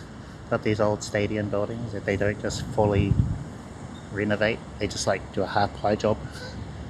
They did it with Eden Park. They've done it with the tennis building here. Just pull the whole thing down and start over. But you know what? The excuse is always, oh, it costs too much money. Oh, too much. I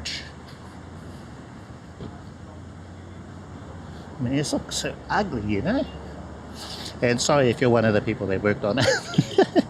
If you're one of those people, then my apologies, but, you know.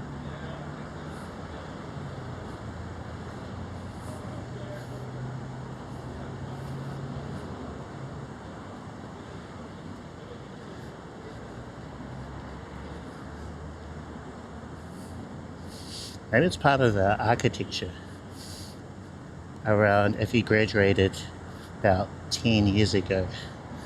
You're now building buildings. And they're all like half historical, half modern.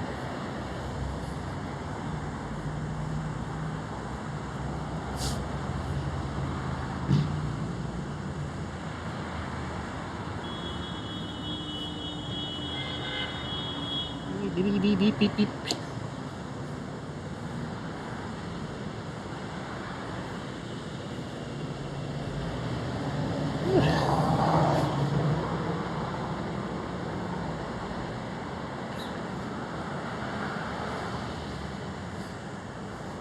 Ow. Smell the chlorine from the pools. Very strong. A swimming pool in this building.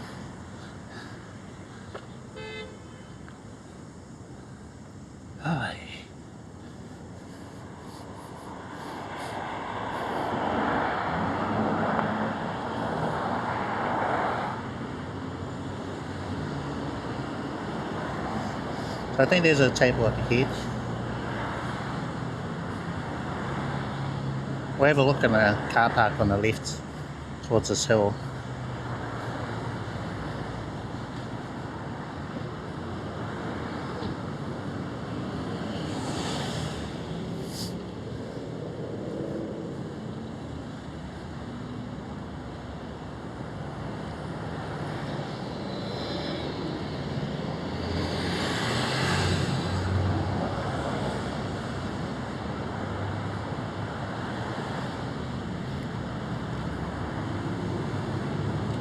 Wow.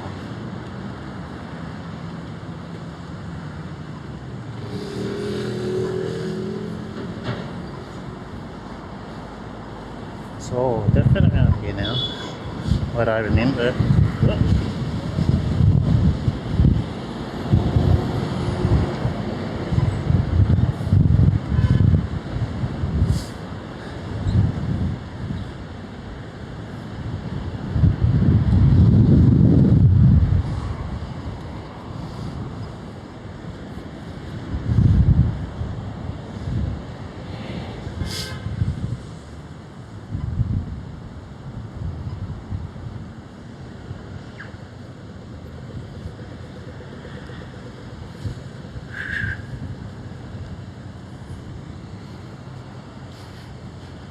Hey Dora, how you doing? What's up? What's up?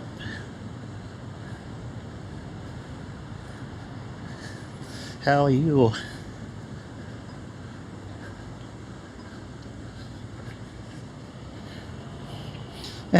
Indeed, yeah, what more can you ask for? Lovely day.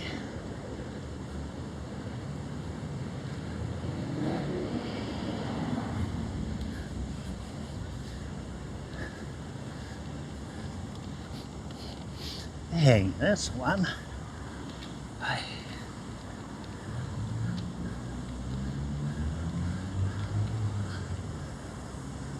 Oh, no? Okay, maybe it's further up.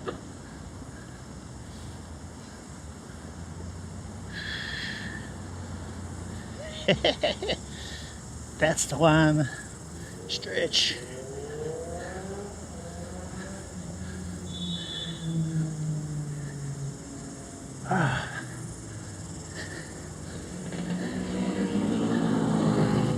Oh wow.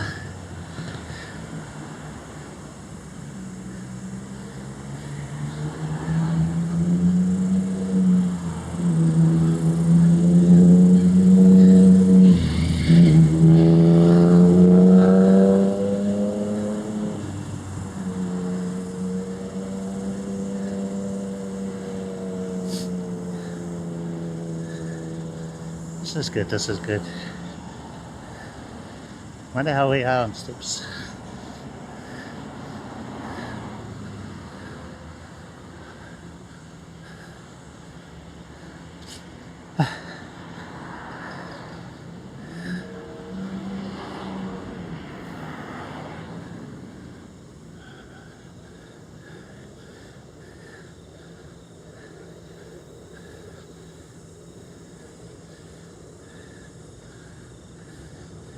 Yeah, there was a flatter path I could have taken. I saw it.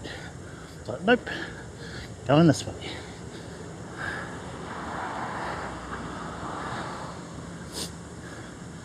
Oh, is that a table? Chair.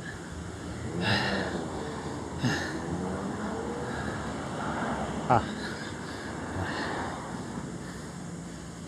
8,000 steps.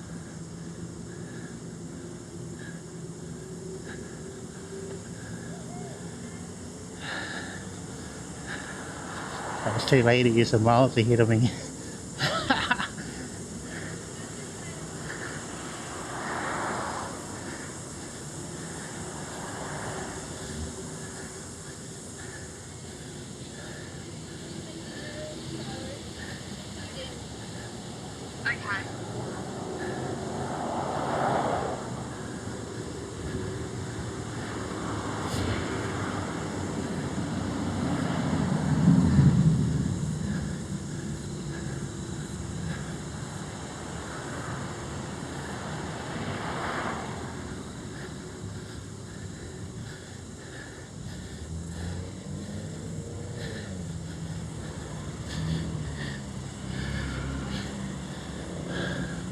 Hmm?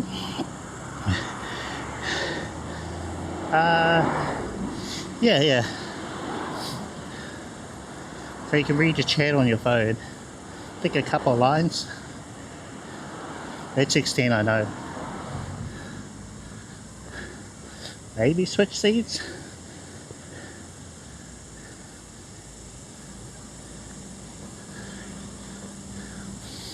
It acts like a remote control.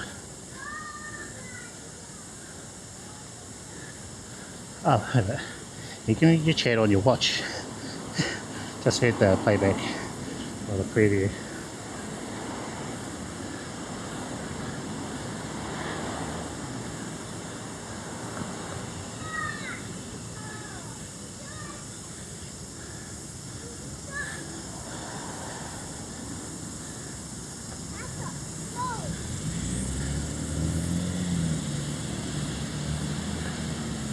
I made it.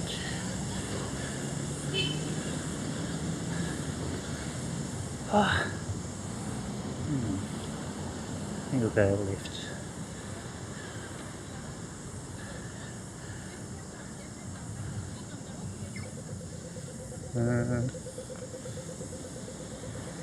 Okay.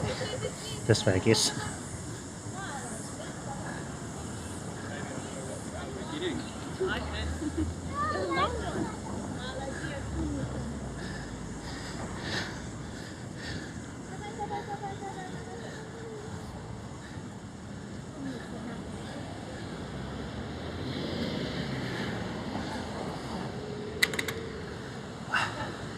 How's our set been held out? Seems like it's been okay. Let's try the screen share now. Молодец.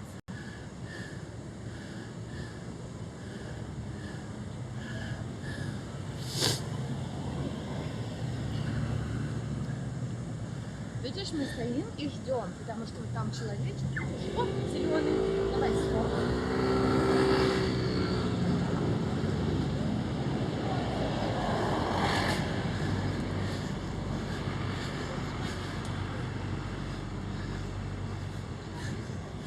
Cut through the old government house building.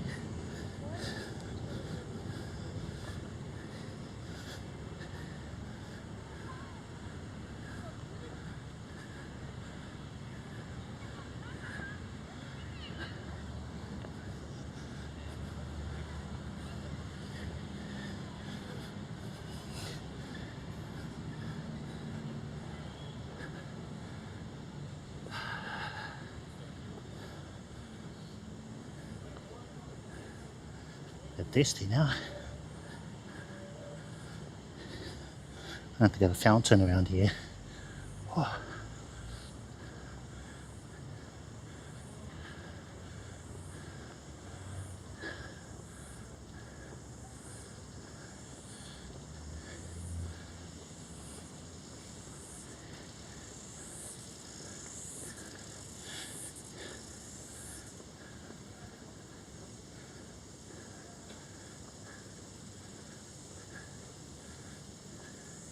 Table. Do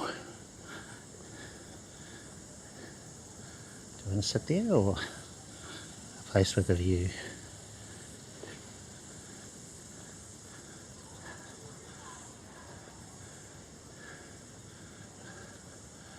Another table.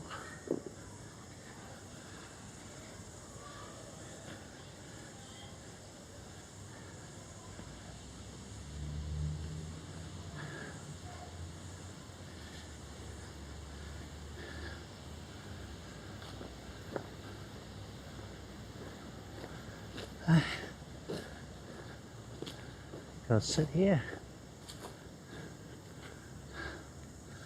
Ah, the tree is gone. It's a shame. A big old tree. I wonder if there's natural or someone chopped it down.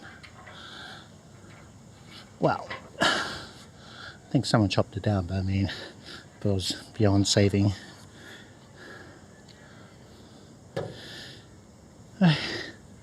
There's our first bit of kit, lightsaber, aka Insta360 invisible selfie stick. Too long of a name, so I just call it lightsaber. Especially with that quick release mount on the top. I'm gonna pop you guys on the top, spin you around.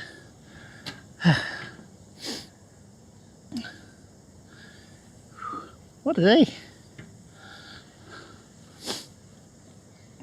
So I have my mic here. It was before under the hoodie I was wearing, but I switched it to under my top. So mic mini for the audio, no noise cancellation. Shouldn't be. Yeah, turned off. Yeah, no, I heard that earlier. So I reckon, because I've been switching between the two setups, we've got my self-hosted one, which I'm using today, and we've got the cloud OBS service that I've been using called Streamable. I copied the details, slightly variation of what I had for Streamable.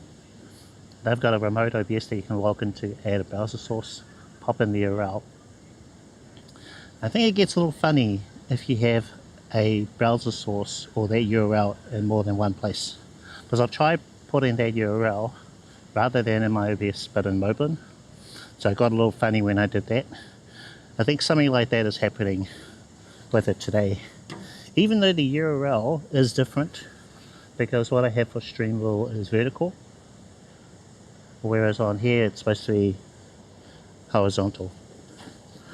So I have to log into my OBS.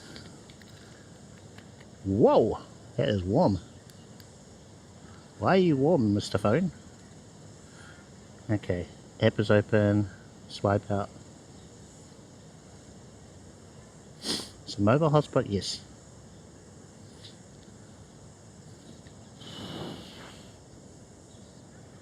Let's take it out of the case. Whoa, that's hot. Okay. Interesting. Just gonna let the S20 Ultra breathe a little.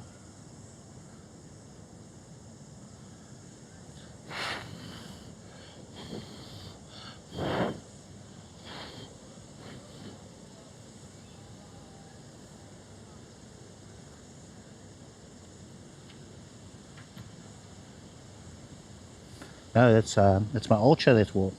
And the only thing this is doing is screen sharing. No, mobile hotspot. But I did have my mobile app on, so maybe running in the background, I was using extra resources, something like that, don't know. Not sure, but yeah, gonna let it breathe a little. iPhone's fine. You get the little fire, little yellow fire icon, but temperature is okay. I mean, I have this on the outside of my bag, so usually that helps keep it cool. Yeah, iPhone's okay. But the Ultra, yeah, it's a bit better now. Nice cool breeze.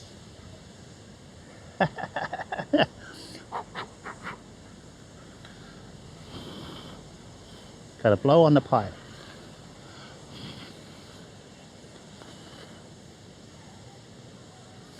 Cool. Let's try it. I'm gonna pop it back in the case.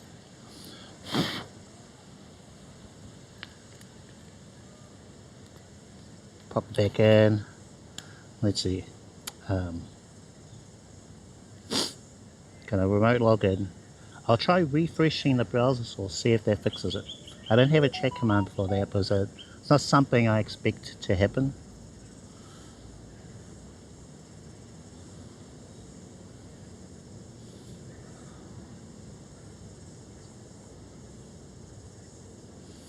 So that's one problem when you're testing 2 or 3 things at the same time, is that one thing affects the other. So I had that before when I was alternating between LoopSRT and NoAlps. They really messed with everything. So I've tried not to do much of that anymore since then and just settle on one thing.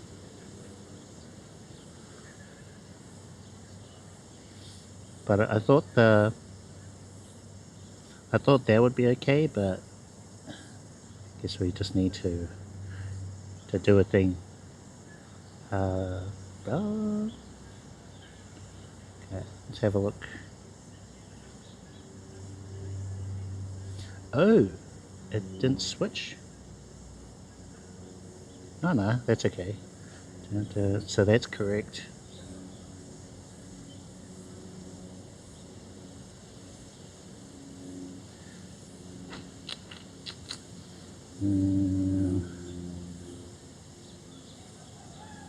Okay, my lower threads.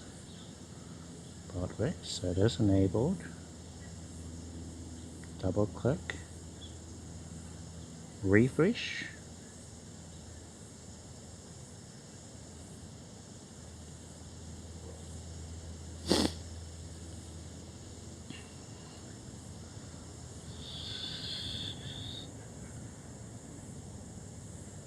Come on, iPhone.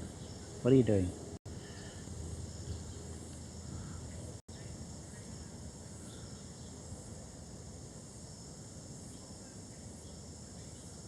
Hello?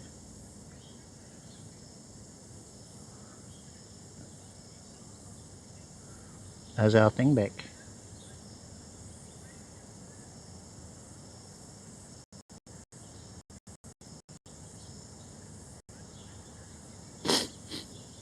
go full screen on my previous account again. Oh no, it's too small. I don't see it.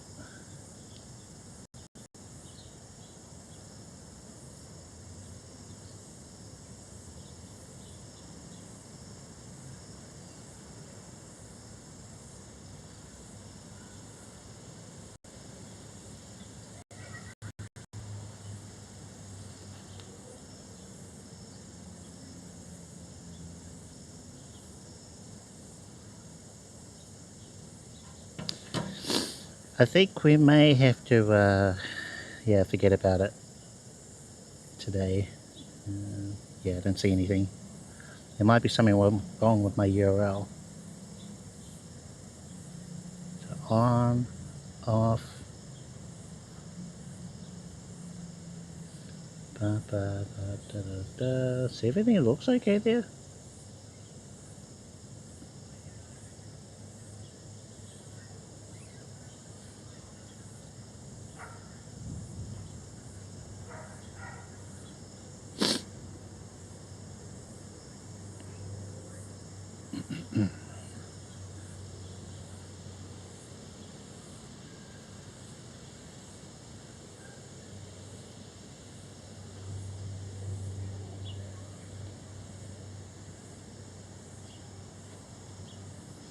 What's up?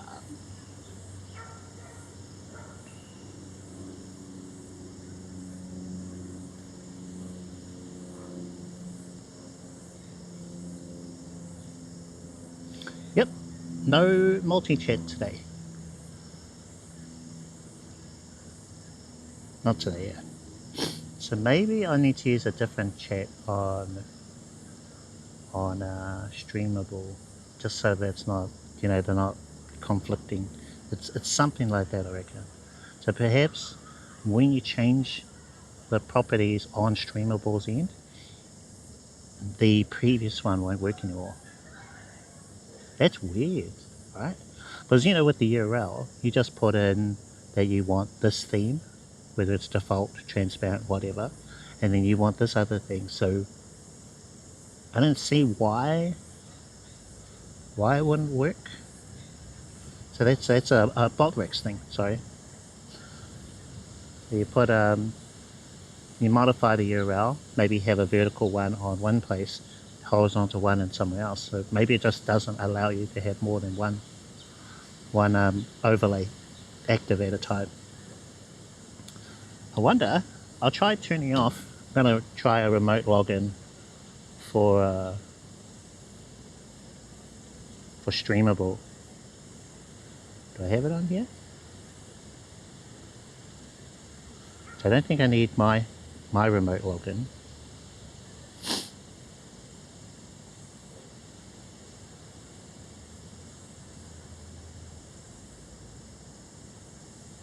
So locking my computer. Computer locked. And I can sign out of this. Cute. Then gonna try, let's see, do I already have it in here? Dashboard, okay. Streamable. So sign in, use existing password. Go to dashboard. Quick launch. So yeah, that's right, the server is shut down. Okay, I'll try activating the server without going live, because they could break a whole bunch of stuff. Actually, I just don't think it'll work.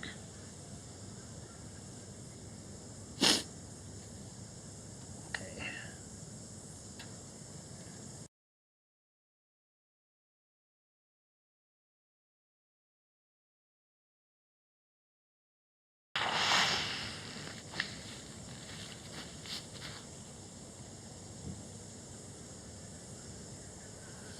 Starting server. Yes, I think I need a multi-chat, one for self-hosted, one for remote OBS cloud server. Two different things. I wonder if it would work if I use the YouTube overlay for streamable, Twitch overlay, you know, so one of them is vertical, but it's a different login, even though they're all linked. How do they? Well, perhaps it's probably cleaner if I just use two different services for it. Okay, right. Shut down server, remote, open remote OBS.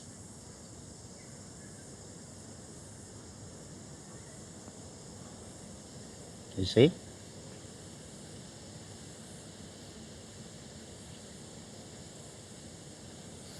So you can remotely log in. I am going to go full screen. Yes, I want to allow copy paste.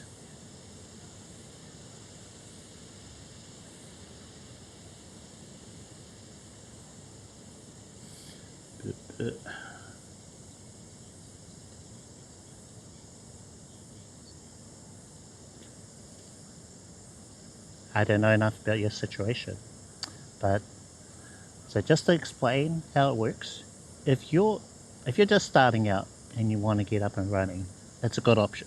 There's lots of options, so there's no sort of one thing. But what you can do is you can stream from Mobin to Streamable.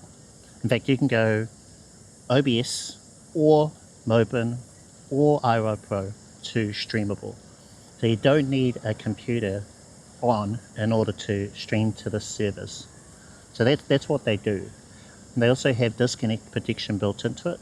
Starting scene screen, your OBS scene, your Mobin, your whatever. So you just connect those different devices up with a QR code. So that's real fast. And then you can switch between each one of those ingests, they call it.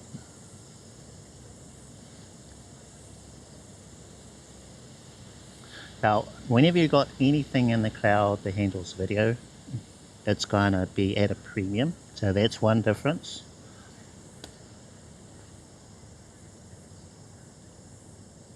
So it just depends, you know. Have a look, do your research, check out what they do, check out what, you know, versus self-hosted, all the other companies out there, and then just choose which one's best for you. But yeah, I can't really say if this is good for you because I don't know enough about your situation. But based on what you know so far, you've got Pocket 3, 2 action cameras, all going into Mobin to the cloud. Yeah, it can do that.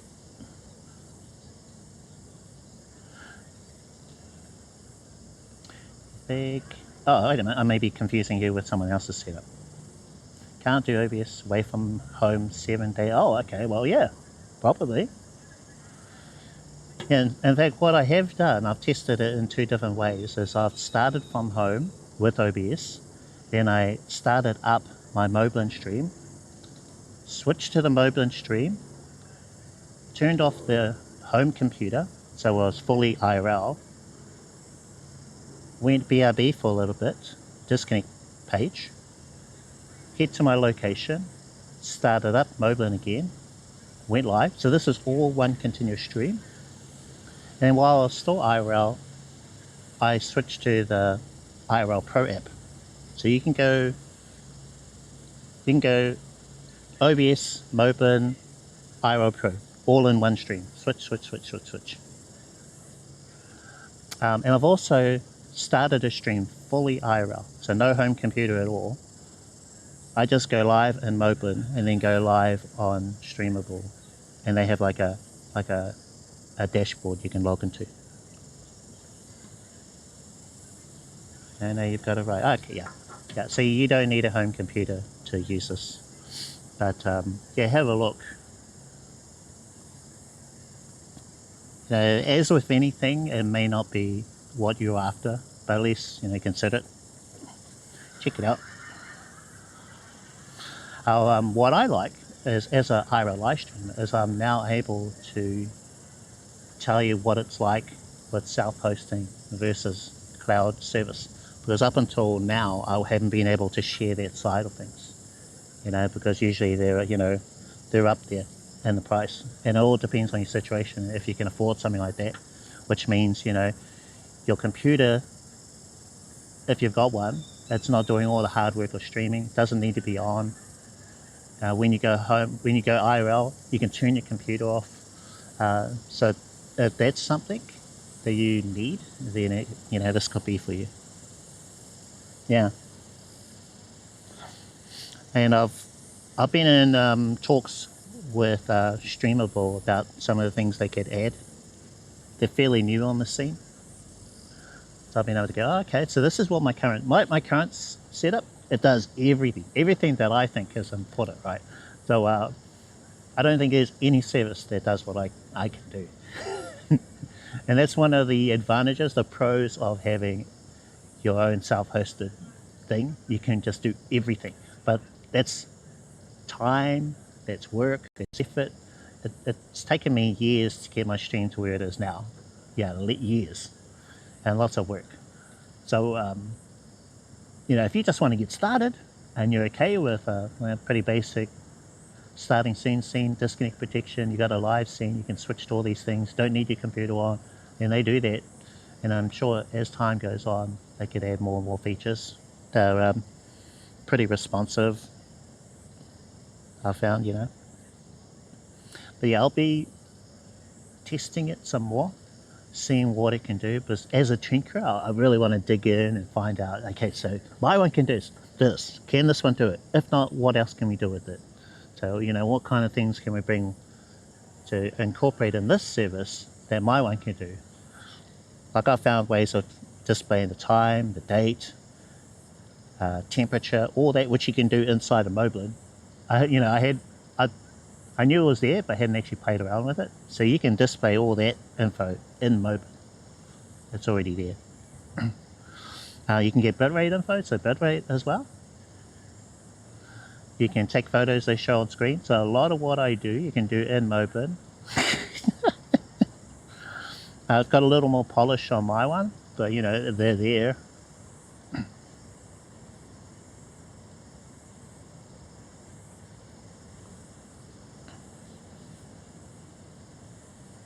Alright, okay, so let me see. I need to find out how I can. I think I need to turn off their gotta turn off their drop connection. Turn off, go back. Now I'll be able to go around.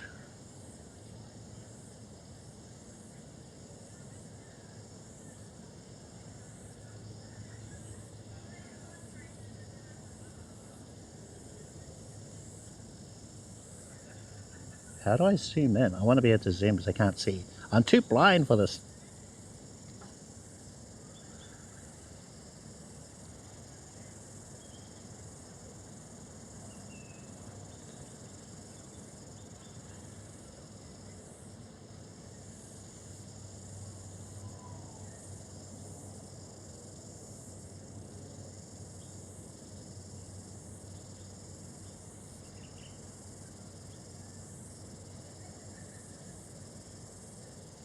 Go back.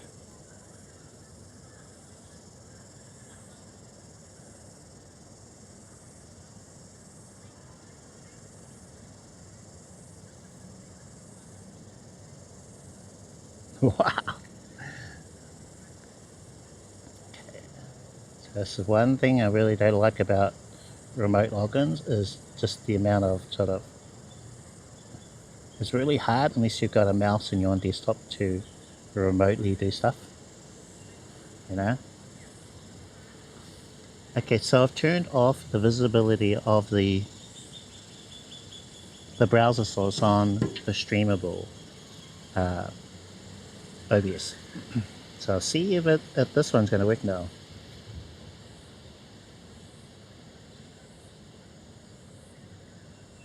I don't think so, yeah. I think, yeah, there's no multi-chat today, not on our stream. Need to figure out a thing. So sorry about that, guys. We'll figure something out for next time.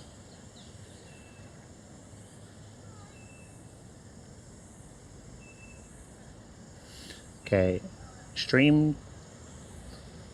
You see that? That's what Streamable's dashboard looks like. So you can start a stream, but we're already streaming, you know. You can open the remote OBS. It looks just like your One at Home, you know. And then you can enable their drop connection. I call it disconnect protection, they call it stream drop protection. Bit more of a tongue twister, but same thing, you know. Stream is not live. And then they've got scenes on their end.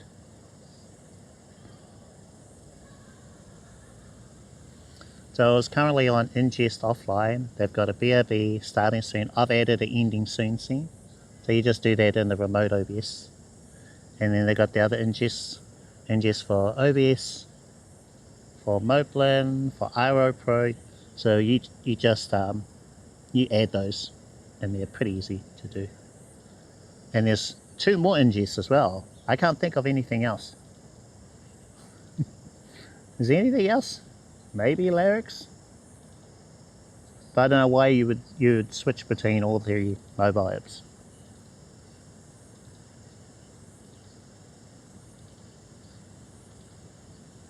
And here's a preview of what my stream looks like. So that is the offline ingest. So it's there. You know? That's what you'd see if I was off. Well, I am currently, well, on their side I am offline. Bitrate monitor, so they've got quite a bit of stuff. And then because I'm not using it, it will shut down unless you're streaming. So you can just shut down the server. Just do it manually. Are you sure? Yes. Bad. Shutting down server. Pretty straightforward. So that's how you would control your stream on their end. Do it all through URL. They have a mobile app too, so you can do that as well.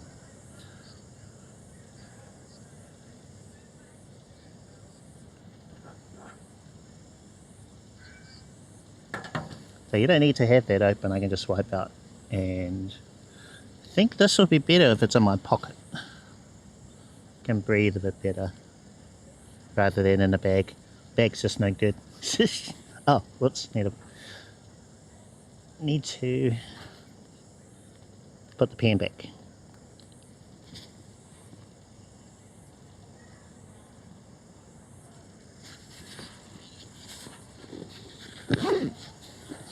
Okay, so Action 4, mic mini transmitter. Transmitter straight into the Action 4. In the bag we have the Slate 7 travel router. So that is our mobile hotspot between the Action 4 and the iPhone. Okay. Now I'm just going to take one of these out. We don't actually need this cable.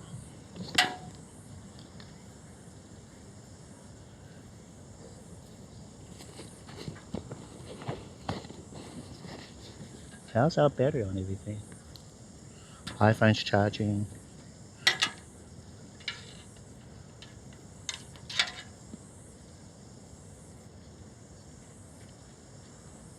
Let's just tidy up our cables here.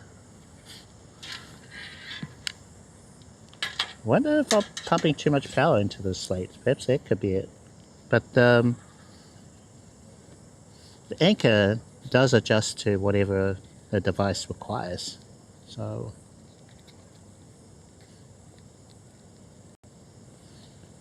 it's like got overcharge protection built into it.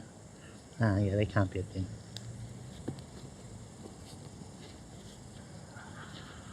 Yeah, so iPhone, Slate 7 travel router, 3G camera, anchor battery bank, spare little mini tripod things inside. We'll grab anchor. So we're currently on 63%, 12 hours remaining. It is sending 4.8 watts to C2, which is the Slate 7. And then it's not charging the iPhone. Wait a minute. Oh, okay. Let's do a plug, unplug thing. Oh, I know. Let's try to unplug the power. So I need to plug that back in again. As I was tidying up the cables, I unplugged the cable for the iPhone.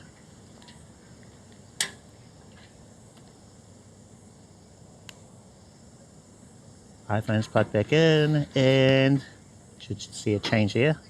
3.6 watts going to the iPhone. You see there's an A for the USB-A cable, and then USB-C 2 is 4.8 watts to the slate. So it has changed a little. 6 hours, 7 hours remaining if I was just to keep these plugged in for both. But I'd say iPhone is getting near full, so we're probably okay to unplug that in a bit. But yeah, that's our setup. Now on the slate, let's see.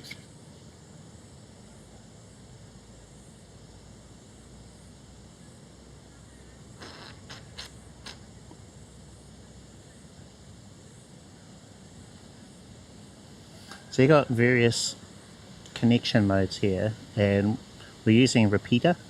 So if I tap on that,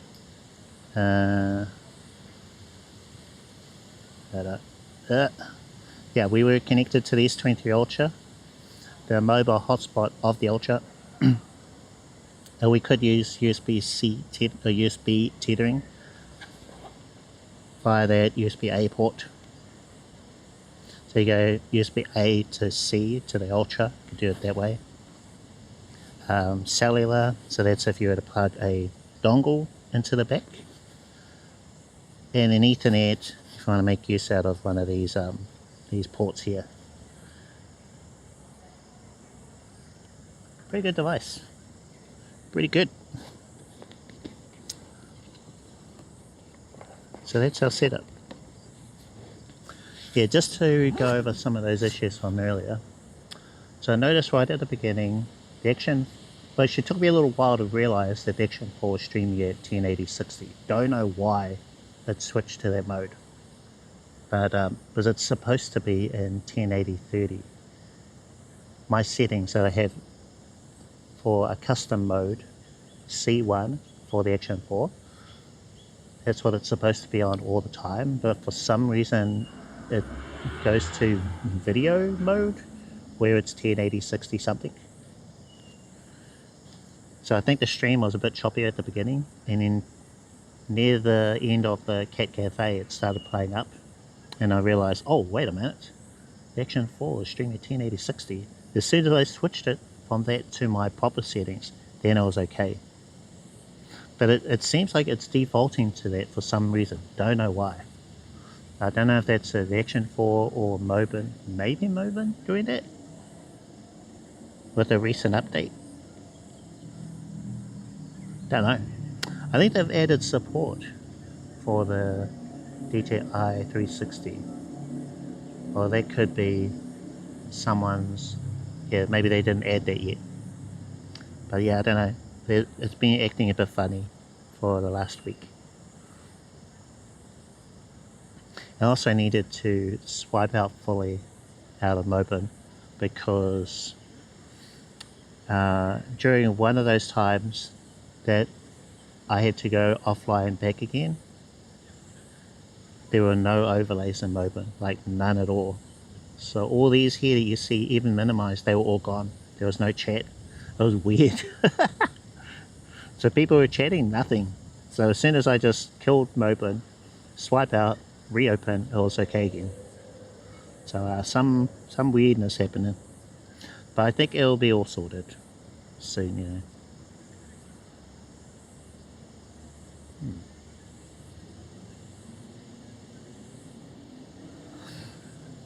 Yeah, so I'll need to go back over, check out the stream.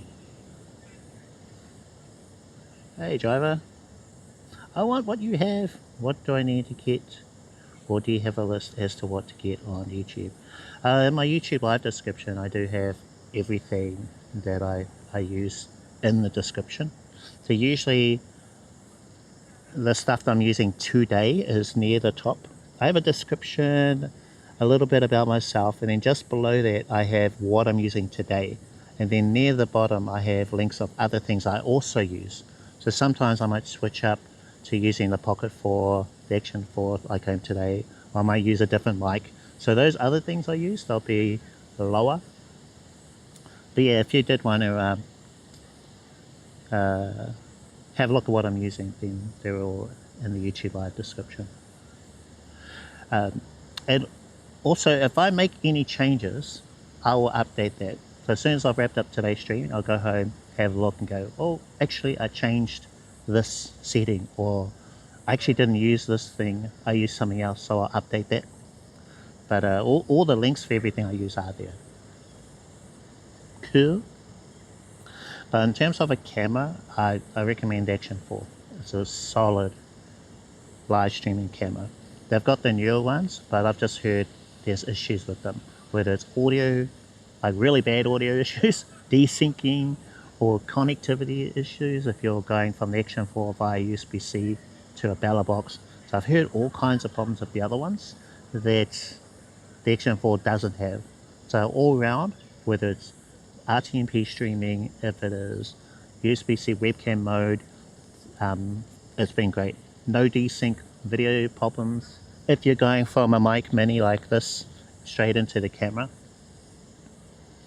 And all my latest YouTube videos, I've been going through my gear, like what are the steps that I go through to connect everything up. The latest video that's out today, that is a little more into how do you get the Action 4 connect to like your phone.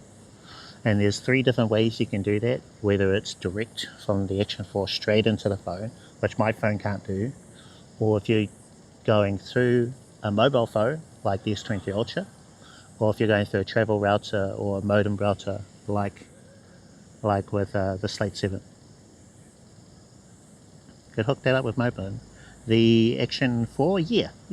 So that's what I'm doing right now. I can show you. Let's see. I'll just turn on the back camera.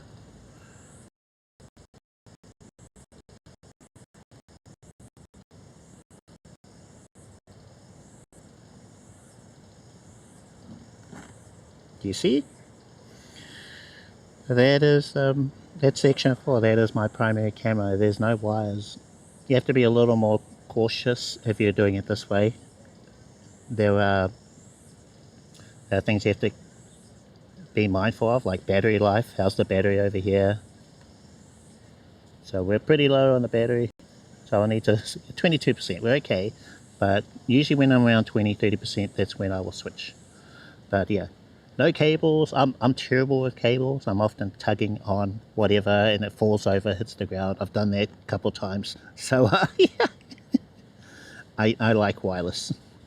Even though you can have interference, audio, video glitches with it, this is just the way I like to use everything. But yeah, it also looks less crazier than some of my other setups, which yeah, they've been pretty crazy. They've been pretty crazy. These aren't synced up. I'm thinking I'll need to sync up my cameras at some point, and probably be a lot easier with the Slate. So let's switch back to the Action 4. There we go. Yeah.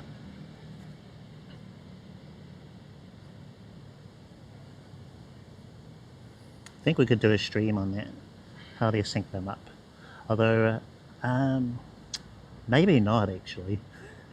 Because I've found, depending on whatever your mobile Wi-Fi hotspot is, the latency that you put in is different.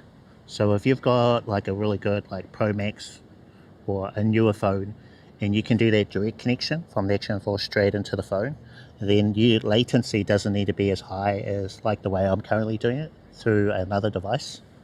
So with the Action 4 through the S20 Ultra to the iPhone, there was like a huge minimum amount of latency I had to have in, otherwise it got pretty glitchy. Noobs, welcome back, Noobs. How are you?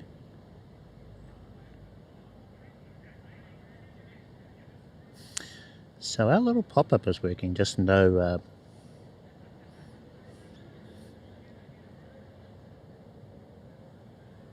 unable to connect to OBS. What? Why is that? Curious.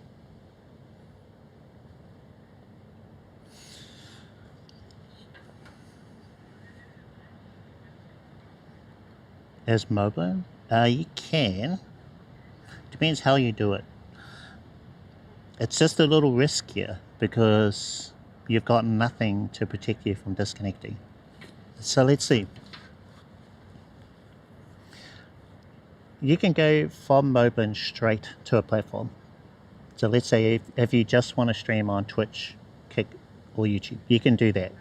But if your mobile connection drops, you lose signal, that's it for your stream. It ends, you lose viewers, and then when you start up again, you create a brand new stream. So every time that happens, and it can happen a lot, in one stream I've had it happen 4 times. So that's 4 times I've lost viewers. You have to start over again, and there's 4 separate videos. Now, you might be lucky and your stream will be just one continuous stream, no problems. And that can happen, but it depends, you know. How good is your internet? Where are you? If you just go through, or if you need to take a bathroom break, how do you do that? So usually I would just end the stream and then my my OBS and StreamerBot, it'll switch to a different scene for me. Now, so you can do that direct to a platform. You can also go direct to a service that multi-streams. Basically the same thing. So let's say like I have a stream inside of Mobile, which is to restream. Now I'd only use that and a direct to platform stream if I know my internet is going to be good. If I'm connected to the best Wi-Fi ever, that kind of thing, then I'll use that. So that would give me multi-streaming to 2 platforms. Since it's RTMP, I could add an extra stream to, let's say, Kick. That's a feature inside of mobile. You can do multi-streaming as long as it's RTMP.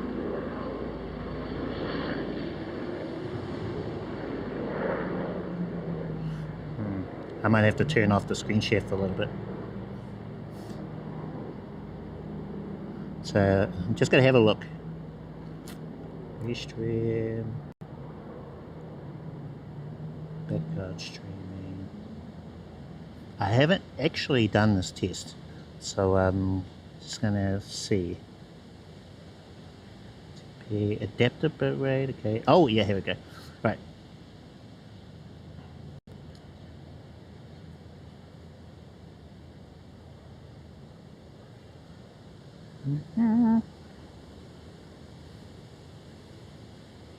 Just checking to see if our screen share is up. Okay, cool. So I've got a couple of streams in here with all the settings to whatever service. We've got one for Streamable, one for BotRix Cloud, one for Restream. So that's what we'll look into. One for port forwarding, and then a different one for BotRix. What's this? I've forgotten what this last one is. It must be BotRix Cloud. But for YouTube, I've forgotten. Doesn't matter. So we'll just look at this one, which is for Restream. So you just put in your URL, your RTMP. RTMP is your adaptive bitrate, so you can enable that. But we've also got multi-streaming in here, only for RTMP services. So if we click into that, you see, I've added one for Kick. So what we would have here is we could stream to Restream, Twitch, YouTube, and then with this also Kick. So you could stream to all 3. That does mean you need a connection fast enough to handle 2 streams. So you're streaming to 2 services, you know, Restream and also Kick here. But you can multi-stream with mobile as long as it's RTMP.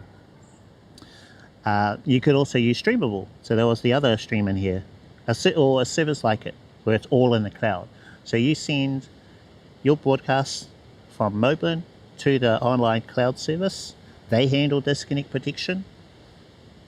Actually, that's probably that gives you everything, right? OBS in the cloud, disconnect protection, maybe it might have bonding, multi-streaming, all the bells and whistles. So that's the other option, but they tend to be up there in the price. And, you know, there's a reason for that. video costs a lot.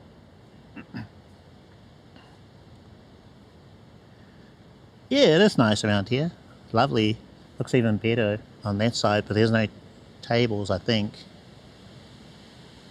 Got the government house behind those trees, so we'll have a look. I'm just glad we're just able to cool down a little. Just going to turn off the back camera, don't need that anymore.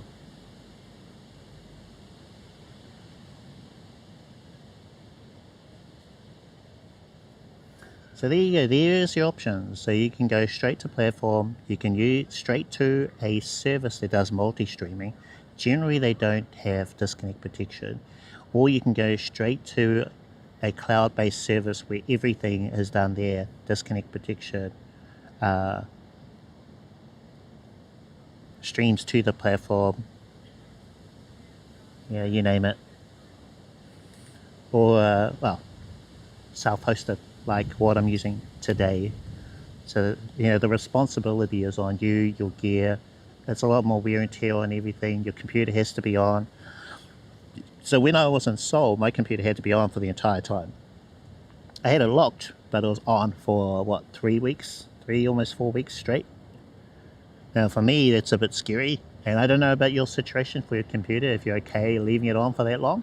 Maybe not. But yeah, I'm not sure about the next trip, if I can do it for that long. So I don't know with Moblink, you can share connection without the Wi-Fi hotspot internet. Well, you just need something as the mobile hotspot that everything connects to. So whether that is the iPhone, mobile hotspot enabled there, and then everything else connects to that. With Moblink, then you just can connect to the streaming phone and share its internet. But if you've only got 2 connections, let's say cellular in your phone, and then you've got, let's say, another phone, like I do, then it's a little simpler. You could go connect the iPhone to the Wi-Fi of your other phone, and then you've got 2 connections. But if you need 3, that's where you'd need to do 3 or more. Yeah, that's where you'd need to do something like that. So basically with that, you are using the phone data internet as opposed to Wi-Fi hotspot connection. So the way that I'm currently doing things, so just to go over that again.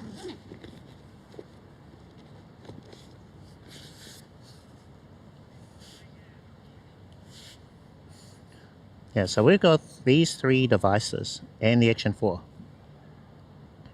So the Action 4 is going through the Slate 7, which is a travel router. That is the Wi-Fi. And the iPhone is connected to this. So Action 4 router iPhone. In order to get the bonding for the iPhone, I've turned on the mobile hotspot of the Ultra that this is connected to, and therefore the iPhone can bond with it. So I've got this on repeater mode.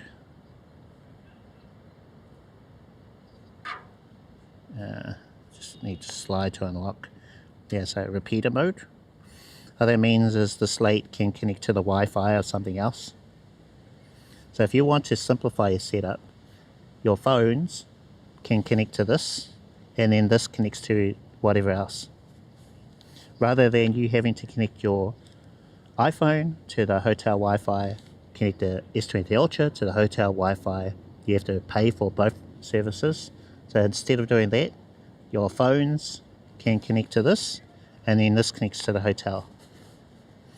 And it protects everything too, but it's got like VPN and all that sort of stuff built into it. So great for traveling if you do a lot of traveling. And I'm using it for IRL. You know, it's not really meant for IRL, but yeah, a lot of folks are. And this has Wi-Fi 7. It can do a thing called MLO, and that's where it'll automatically switch between 2.4 to 5 gigahertz. So if these phones were newer and they had Wi-Fi 7 in them, then they could make use out of the MLO feature. But they're old as. They don't have Wi-Fi 7, so I'm not able to make the most out of the travel router. But when I eventually upgrade, then I will. Action 4, sweet. Good one. Yeah, great camera.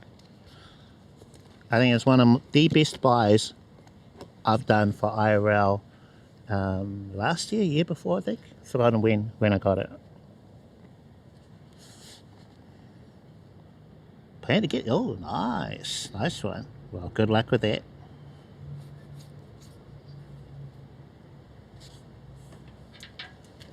Okay, ultra feels a lot better now. Yeah, I've heard problems with both the 5 Pro and the 6. I like what they can do, but the main thing is connectivity and audio, you know? And I've heard that there are audio issues with the 6. Whereas the 4, no problems like that. None at all. I've been using it for what, a year, 2 years, something like that. Oh shucks, I forgot, I need to swap the battery. Need to swap it before we run out of juice.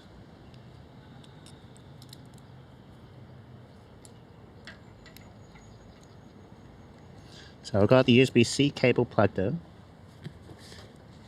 Yeah. So charging cable's in. I'm going to take the battery out of the Action 4.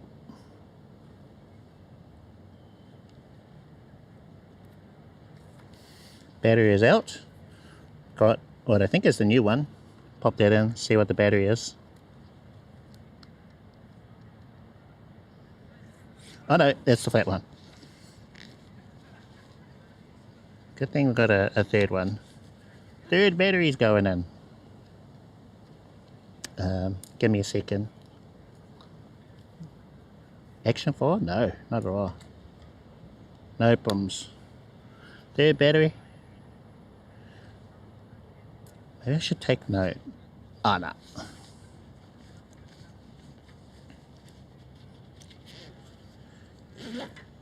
Checking the battery. Full battery. Okay, cool. Unplugging. So we've swapped battery without any audio issues. Sometimes when you swap a battery, the audio will cut out, or the video will stop, things like that. That's one great thing about the Action 4. I don't know about the new ones, but you can do that with the Action 4. Doesn't interfere with the audio or the video.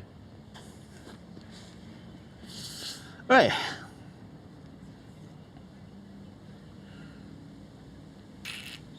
Have you had any connection issues when you use your iPhone as RTMP server? Yes, I would not. Well, if you've got an older phone like my one, don't do it that way. I've got examples in my latest YouTube video where I tried to connect in 3 different ways. So direct to the iPhone is the RTMP server. So using the personal hotspot mode in the iPhone 11. No good. I had to drop the resolution down to 480p and 2 megabits and it was still stuttery. Average battery life for the original battery is around 90 minutes. When I first got it, it was 2 hours. So that was great at first, but now it's like about 90 minutes and it stayed at around 90. For the third-party batteries that I've gotten, they're not as good. So they last about an hour, but still something, you know. Great thing about the Anchor is I can recharge the batteries in no time. It only takes about 10-20 minutes. So if we're just seated like now, I could have had the Action 4 plugged in the whole time, and it would be fully charged. But you need a pretty beefy battery bank that'll do, I think, 35 watts fast charging for the Action 4. Anyway, let's see. Yeah, so my phone, no good as the RTMP server Wi-Fi hotspot. So that's why I had to use the S20 Ultra. Fantastic. Although I was noticing some Wi-Fi Wi-Fi glitching here and there, and that's where one of the reasons why I got the Slate 7. It does improve the range, so the range on the Slate is a lot further line of sight.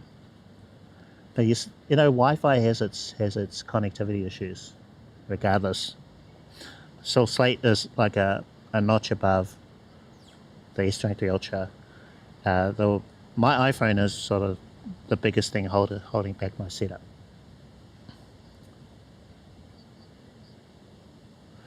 Any connection issue with Diction 4? No, I don't think so. Oh, because I'm doing everything wireless, you're just going to have connection issues with that anyway. If you do it with cabled, so if you're going from the Action 4 USB-C to an iPad, you'd have a lot more solid connection. Yeah, the thing is, I'm doing quite a lot of stuff that's wireless. So we've got a wireless connection from the Mic Mini to the Action 4. We've got Action 4 to the Slate 7. We've got Slate 7 to the iPhone, so that's 3. And then we've got iPhone to the cloud, that's 4. I'm sure there's 5. I'm sure I counted this last time and there were 5. So, Hector, oh hey Hector, you got the same Osmo 6, yes. Osmo Action 6, it's horrible for the live stream, Modem looks too dark, grainy. I can't even use it as a webcam because it glitches. Oh no, that's it's a shame. Have you tried my settings? Might help. I'm sure the aperture is better on that one, because or the low light performance should be better on it. I have all my settings and everything, at least for the Action 4, in my YouTube live. So have a look, try them out, because I've dialed everything in, and for what I think works well for the Action 4. Magnetic, I don't know. I'm a bit wary about it, eh? It needs to be really strong. Even though the Action 4 is light, I'm sure it'll be fine magnetically attached. But yeah, this one does stand out, especially on the outside, like how I'm wearing it.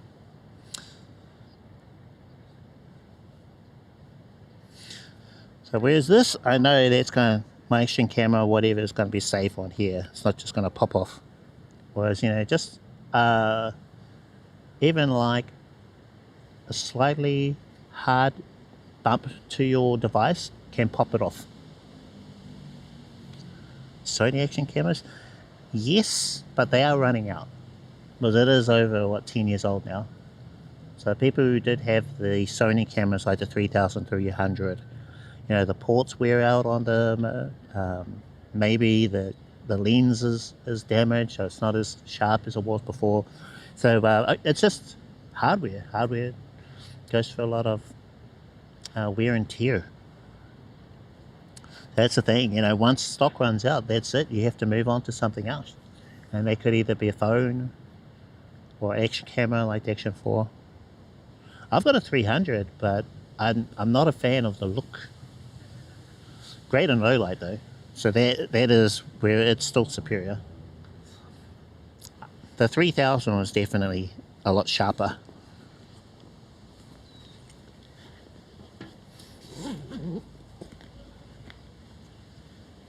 Yeah, I think it does funny thing with colors. So maybe if they released a new version, which they're not going to do, new version of the 300, 3000, update the colors. Because to me, depending on the color mode you choose, the sky, which should be a blue color, is very teal looking. So I just, yeah, not a fan of the teal sky. Oh. And my 300 it's not sharp at all. Don't like it. Because I have tried someone's 3000, and it was like, it was a big difference. Those are nice, but only critique as you go faster in steps. Have you tried slowing the speed down? That's a terrible answer, I know it is, but maybe you try slowing the speed to 0.75. Don't watch my videos at a fast speed. So I watch videos at 1.5, 1.75 times speed. You can't watch mine at a faster speed, because you can miss something, a really important step. You've done that? Yeah. So maybe your video player is in a faster mode, so that just makes it, you know, harder to follow. Like 5 stars. Oh, okay. Well, yeah. Or perhaps if it's really instructional, just play, pause. Okay, play, pause. Play, pause. Because I've tried doing it real time, and people complained about that as well.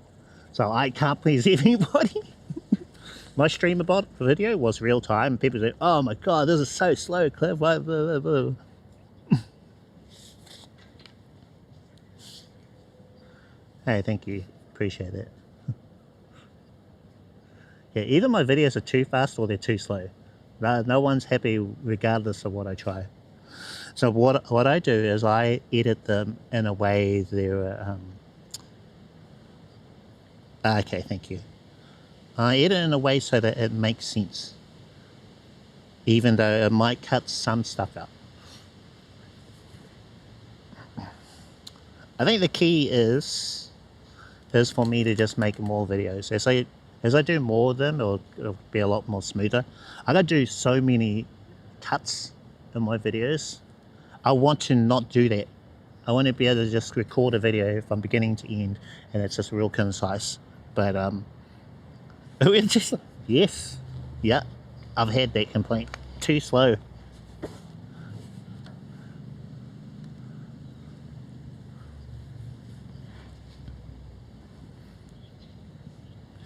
Yeah, I have had that complaint. This video is too slow. Come on, bro. One recent one was, oh my god, get to the point, Cliff. I was thinking, wait, I scripted that video. That is as to the point as I can get with a scripted video.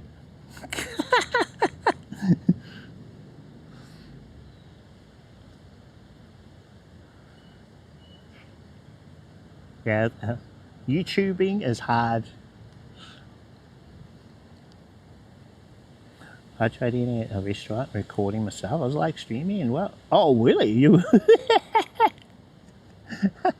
crack up. That's hilarious. Yeah, I really don't like that we don't have our little multi-chat, because I like engaging with everybody. So I'm sorry if it appears like I am responding to everyone. I am multi-streaming to Twitch, Kick, YouTube. You know, just keep doing it. Practice. No matter how awkward it feels, just keep going. If you enjoy doing it, sharing your life, what it's like, you know, your interests, whether it's Street Fighter 2, yeah, gameplay, if it is music, travel, if it's talking tech nerdy stuff like I do, then yeah, I'm streaming on all three, Twitch, Kick and YouTube.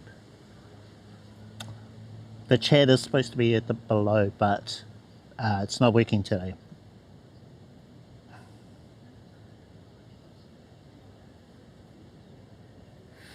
Or what are they? Team Red, Green, and Purple. Who were to give them nicknames? Yeah, I think it's important, especially for me, to be able to learn the ins and outs of each platform, how they all work. Ah, great. Yeah, there are times I've thought, wouldn't it be great, awesome, that, you know, if I live stream back then. So I don't travel as much as I used to, but, you know, I wish I could have live streamed those trips. Although I don't think the technology, the apps were there then, but, you know, still can look back and reminisce on the time. That's the one. Okay, let's go for a little walk.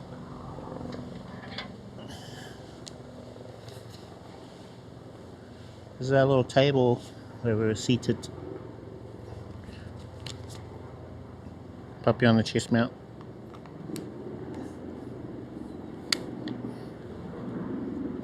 Make sure we haven't left anything behind.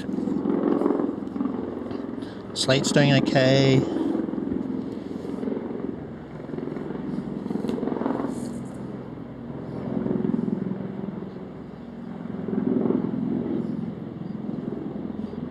That's pretty around here, eh?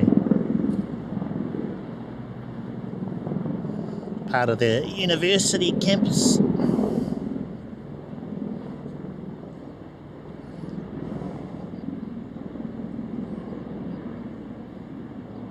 Yeah.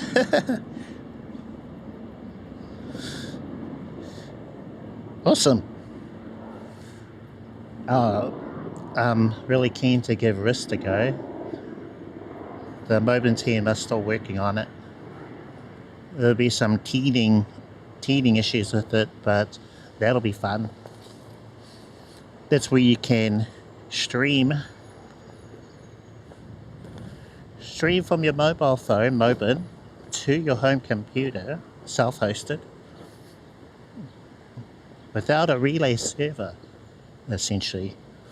So like I'm using Ballerbox Cloud at the moment, which is affordable. It's like $10 a month. That's nothing. We are a 1080/30.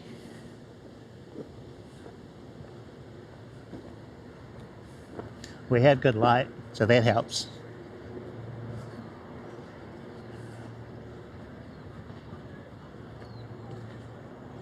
Yeah, so we're going via Ballerbox Cloud. See the government house? Been there forever. Wonder if it's wood or if it's actual brick or concrete. Some of these old buildings, they were made out of wood and made to look like, you know, out of other materials.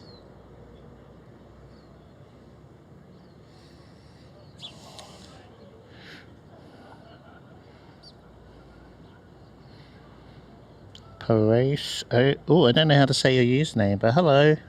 You're from Brazil. Could you make an exclusive video talking about the options for logging in, controlling from one Moblin account to another? Moblin?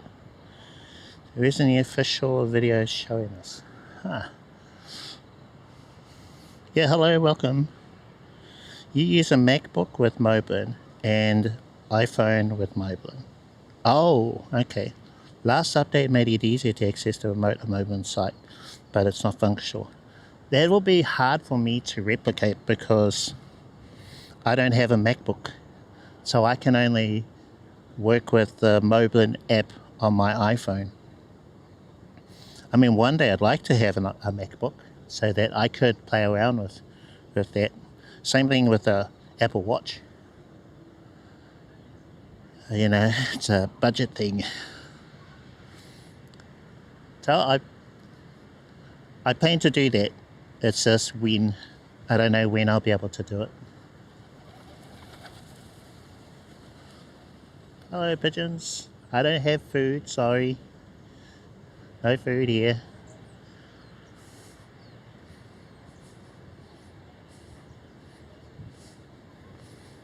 Thank you for your question.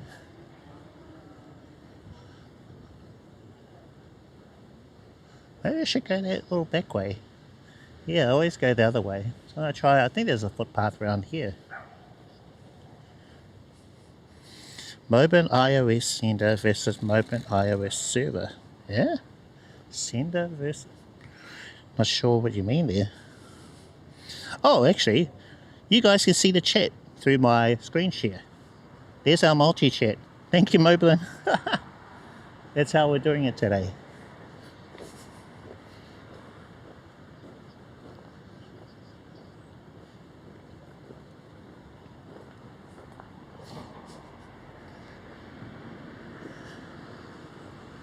So BotRix has let us down. Well, actually, it's probably my fault. Yeah, it's definitely my fault. The way I'm using it. Need to figure something out for that. But this is our workaround. This is our multi-chat via the Moblin screen share. There's another chair. Another table.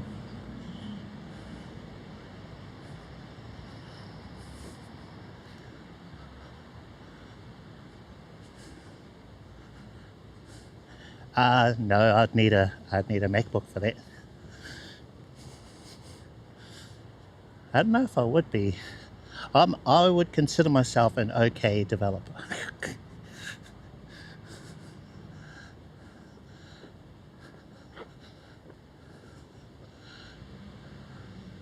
think Eric would look at my code and go, well, I appreciate the effort, Cliff, but here, let me handle this. Eric is the main guy behind it. He has full control. He approves or denies everything. So what I do is I will come up with ideas and I'll share those with the team. So some of the cool things that have been added, I can take a small credit for the implementation.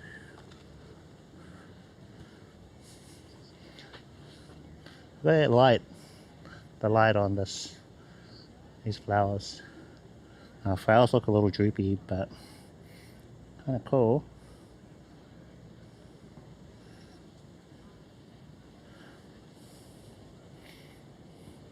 Oh, it doesn't look nearly as cool. So that's mean that like a real camera could come in handy.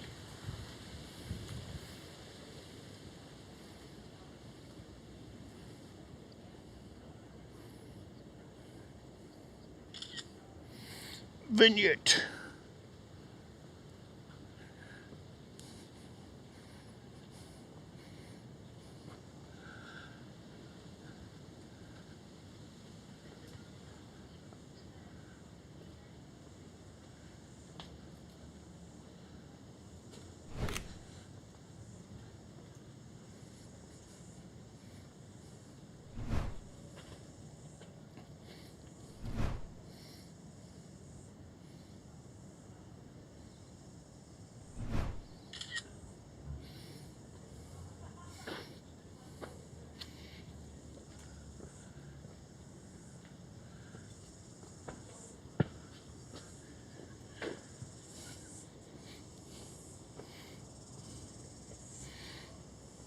That's cool.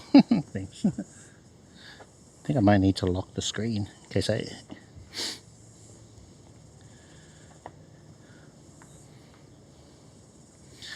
Oh, cool.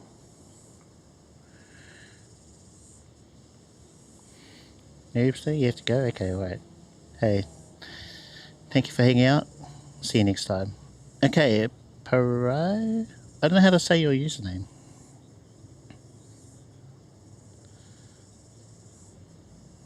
Controlling Mobin for... To use your MacBook with Mobin, iPhone, made it easier to access the remote Mobin site, but it's not functional. Controlling a Mobin from Android or another iPhone. So I'm controlling everything with my Mobin.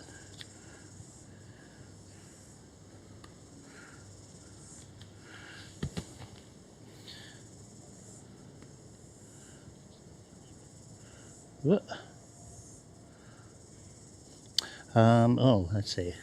So I have, let me just need to put my other phone away. Well, my setup is different. So I have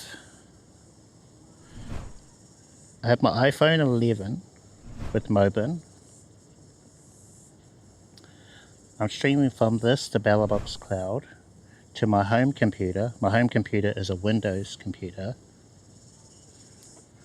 And on my Windows computer, I have OBS and StreamerBot. So in order to control my stream, I use predefined messages. So these chat commands, they function through StreamerBot. I'm actually going to talk about a desktop app that's similar to StreamerBot. That is a video I've got to share. But basically you could have chat commands like these.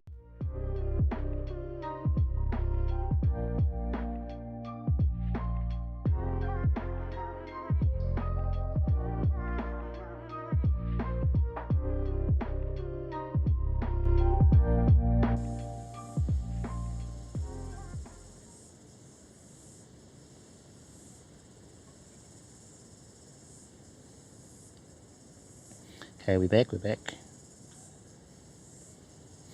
So that's how I control my setup with those chat commands. Now, if my phone was in my bag, I could still use these commands to control my stream. So it's just a different way of doing things, I guess, from what you're currently doing. But yeah, I don't know enough about Moblin on a Mac to be able to,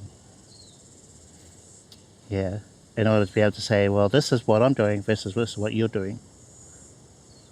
But if you check out my YouTube channel, I talk about my setup there. Especially not my latest video that is live right now, but the one before that.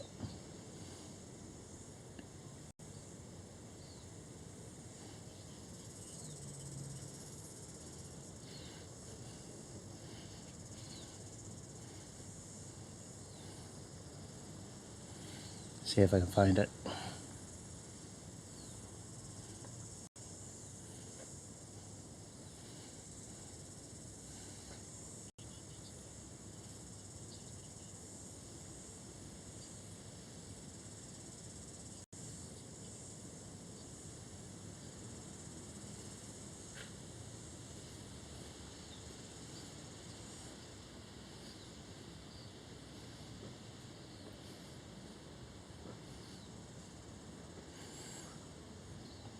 So yeah, this video that you can see, maybe I need to do that. Guess I can only play one video at a time.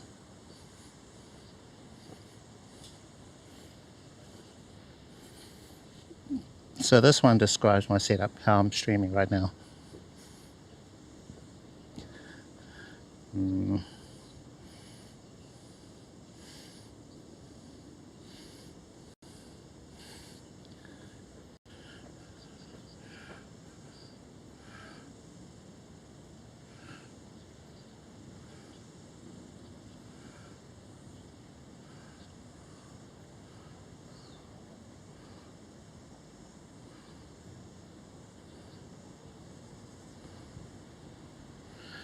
So maybe that link? Yeah. Oh. Okay. Got need to fix that.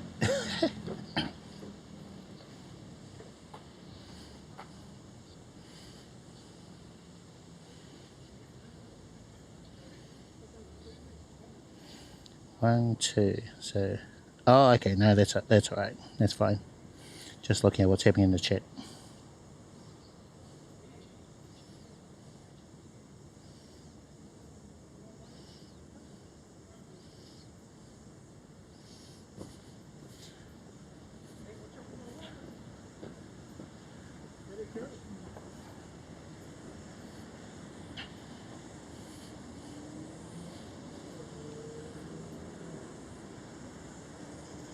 So if you tune into my live streams, this is where you'll learn about what I'm using, how the gear,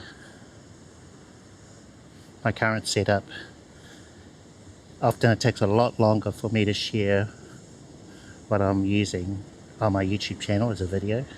So I just need to make sure that I'm really confident in what I'm using and I know all the steps and everything before I do that. So yeah.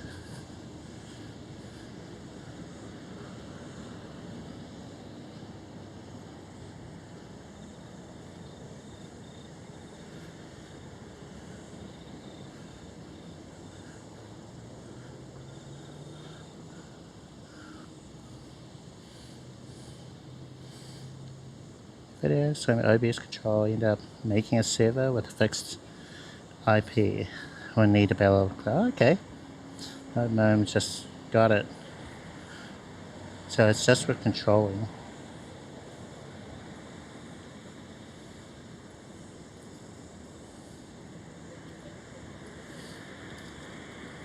Picture-in-picture mode like with live? Well, you can do picture-in-picture in Moblin, Purgatory. Actually, you can have like, I think 3 cameras at most active at the same time. Just the implementation's different.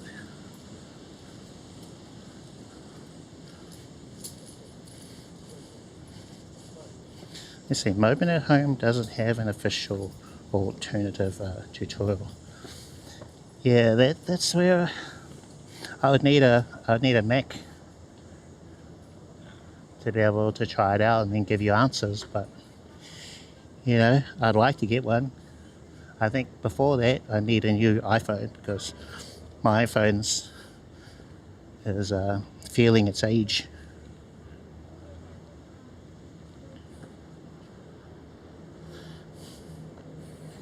I used to be all Apple at one point. I can see myself doing that again, all because of Mobin. But still keep my PC.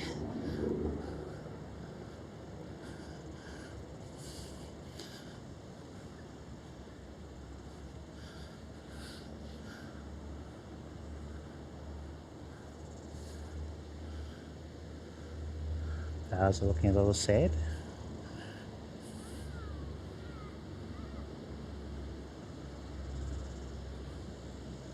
And it's just part of the season.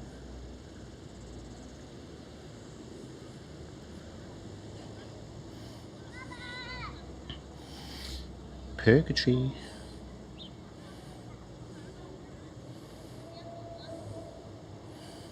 So Winnie Bella, I think wrist will be interesting once Eric and the team have got that working. They are actively adding more and more support for it. That's just a matter of time before it's fully functional.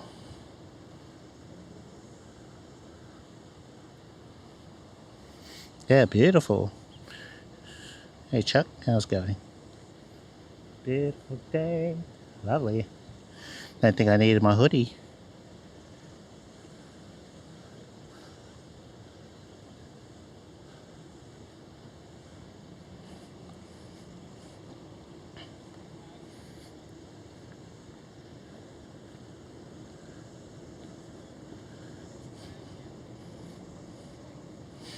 You don't need a MacBook.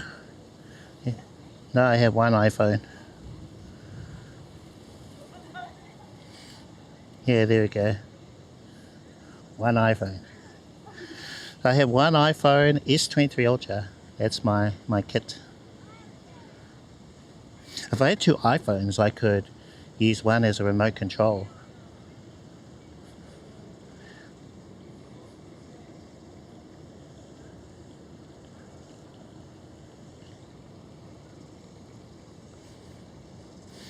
So is that what you mean by the controlling bit? Yeah, I'd love to give that a go.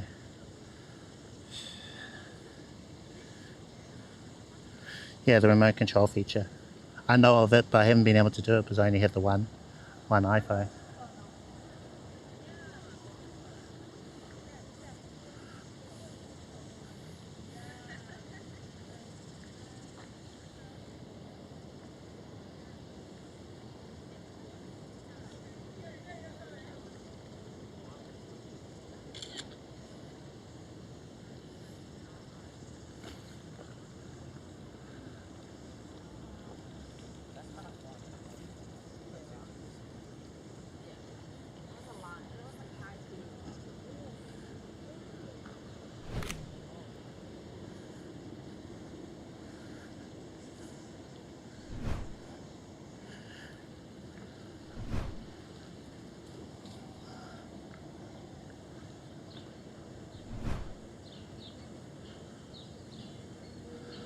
But yeah, if I had two, my main streaming phone, which would be, let's say, a newer Pro Max, I'd probably have that in my bag.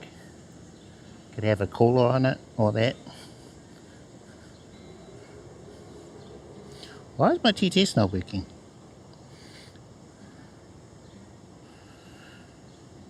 Oh, okay, I know why. They do, it's called widget, and you set the source to a video, yeah? Okay, so I think the feature let's see, where is it? Remote. So remote control, right? So you've got a streamer and you've got an assistant. So one mobile would control the streaming phone. That would be the assistant, and then you'd have the streamer device. But you need two iPhones, or maybe an iPad. But I've only got the one iPhone.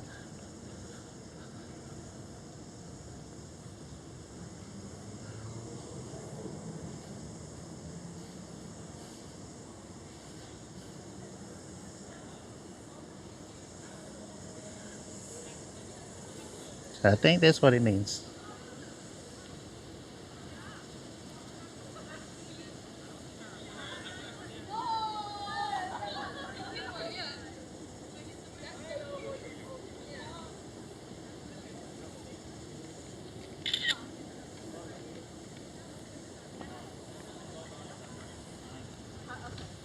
Mas então aí vai deixar.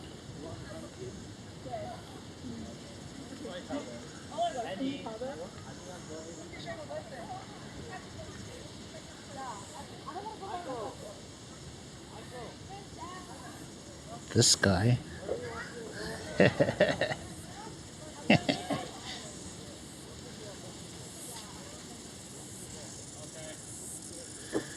A widget and set the source to video.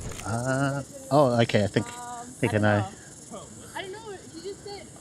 So widget and the source. So that's picture in picture, right? Is that what you meant there?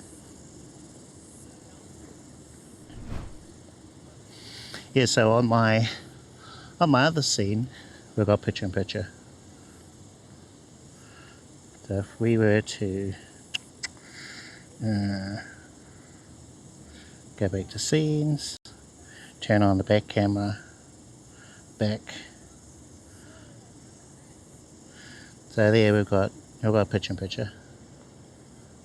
Currently not synced up, but you know.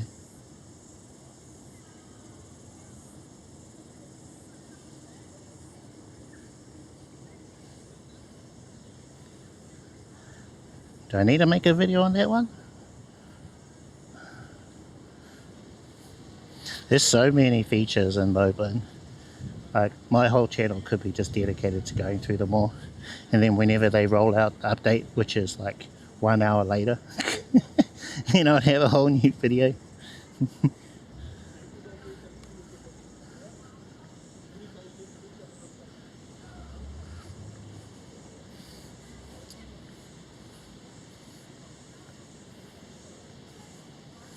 Yeah, I found the chest mount is the smoothest out of everything I've tried so far. The shoulder mount's okay, but there's something about being centered, I think, and right in the middle of your body, your core, that makes it a little more stable.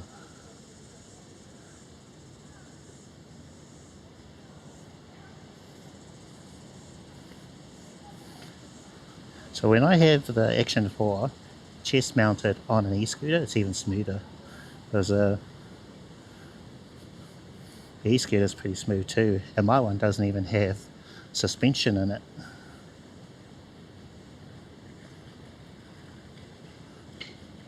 Well, it's almost 7 o'clock. It is too. A lot later than I thought it'd be for streaming.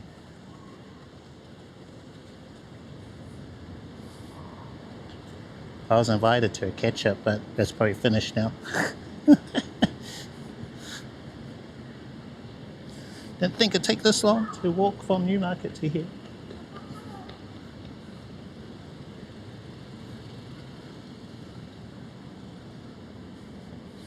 Got another one tomorrow, so sweet as. Welcome back, Mediatek.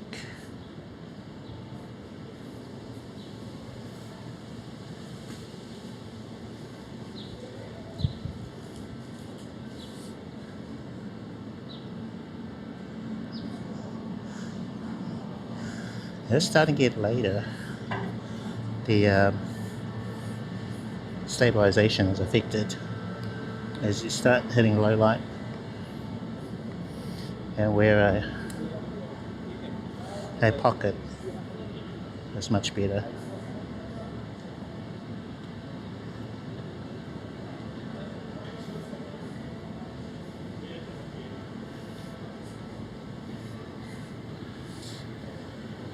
Okay, so the one that I've been trying is called Streamable. They got in touch with me, asked me to give it a go. So I've been testing it. Done a couple of live streams, streaming from Moblin to their server. They've been good so far. There's a difference in how I do things. Otherwise, it's mostly the same, I think.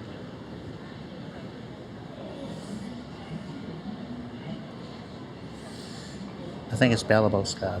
So Bellable's card is my self-hosted one. What is this? Oh, it's all open now.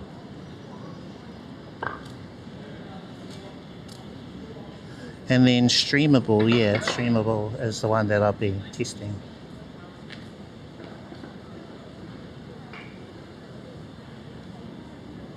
I thought this is open now. Oh no, that look like it. Yeah.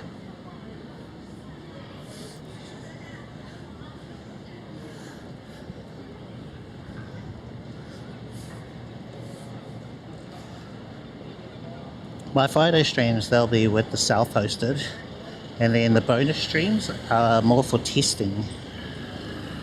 There's a couple of things I want to test on those extra streams, like mobile apps, Streamable, you name it. So this is supposed to be the stable one, because I've been working on this one for years.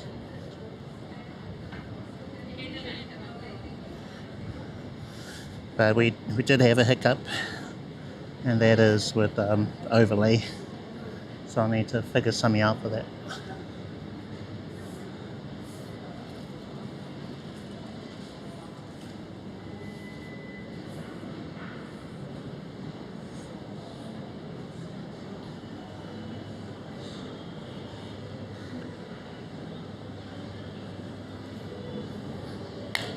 Luna on lawn, Saturday 21st.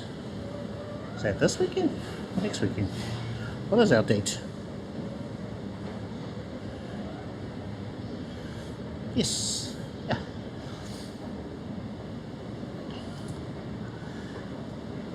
They have a remote OBS.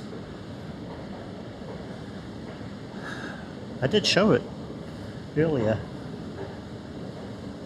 Started up a server and then logged in remotely. I don't know if I showed you that part, but it basically just looks like your OBS at home, you know.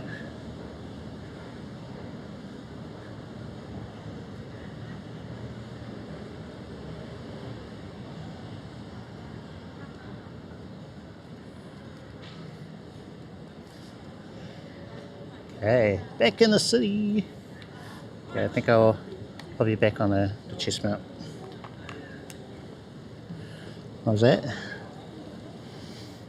Oh. Got some links there. Thank you, my bro. Got it. Access, Mr. While you were something. Okay. Bitrate.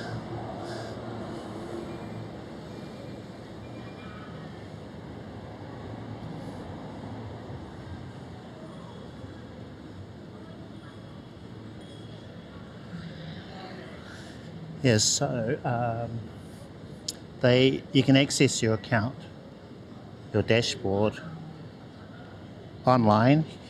City Life, yeah, the City Life guy, indeed. So when you're on your dashboard, you can boot up the server, the one that supports your remote OBS. If you don't do anything for more than half an hour, it will just shut down. So they assume that you're going to start streaming, so that's where you'll have to get your timing, make sure you're ready to go. So start up the server, go live in Moblin. Make sure you've connected the right stream. Like in my settings, streams, see the one at the top, Streamable?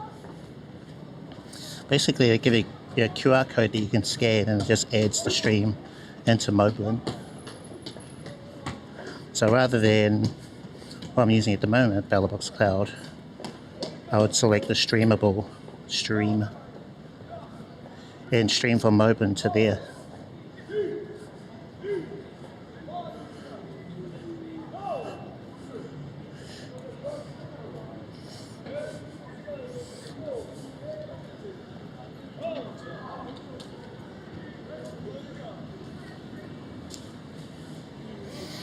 Yeah, so I'll be talking more about the differences, self-hosted versus everything in the cloud.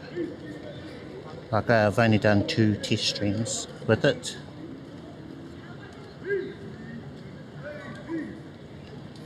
Yeah, that'd be one of the preachers. Friday all the preachers are out.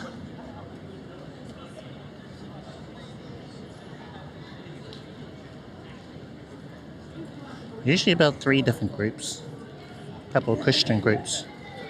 One that sings. I wish all they did was sing, like gospel. Even when they're talking, they're still kind of singing. We need more of that. That'd be great.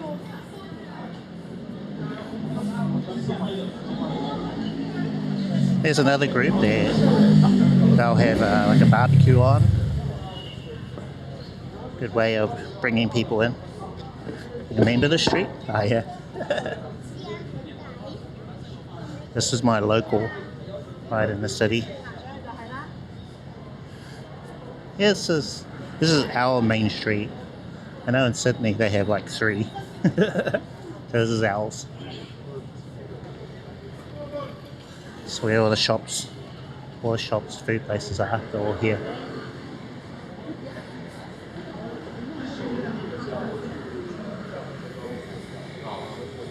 You know, it's home sweet home.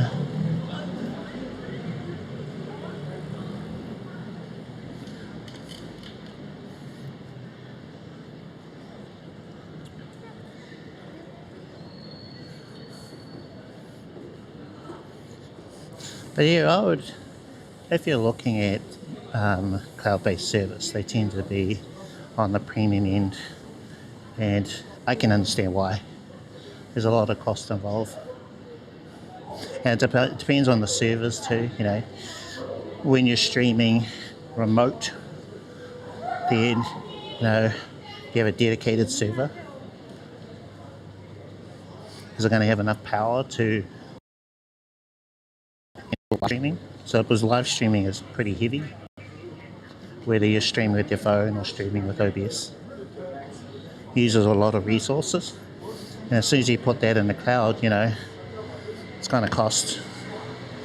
Yeah, so, well, generally, I doubt it because of how heavy streaming is. I don't think you can do that, eh? Because, like, basic websites, GoDaddy, you know, that sort of thing, they're on shared mostly, keep the cost down. But, you know, they're just, like, barely functional.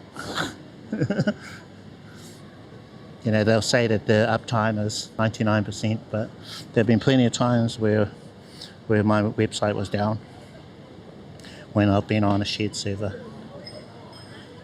So I think that's why cloud-based OBS services tend to be up there, you know, because you can't put them on a shared server. There's no way you could do 1080/60 on shared. I don't know where you got the $9.99 a month from. I think you may be looking at a different one.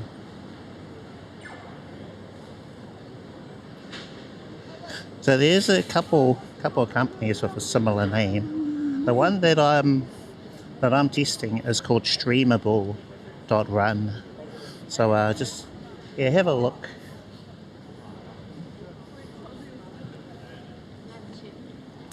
Now, whereas Bellabox Cloud, a relay server, they're around $10.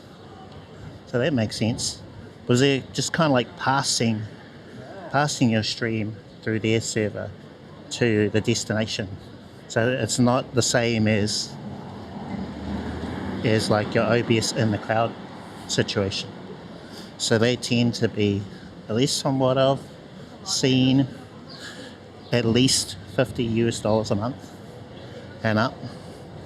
But like there's like a whole bunch of companies out there that do a similar service, you know. Want to be able to deploy OBS as a Docker container? Okay. I think Docker for noobs is a bit complicated.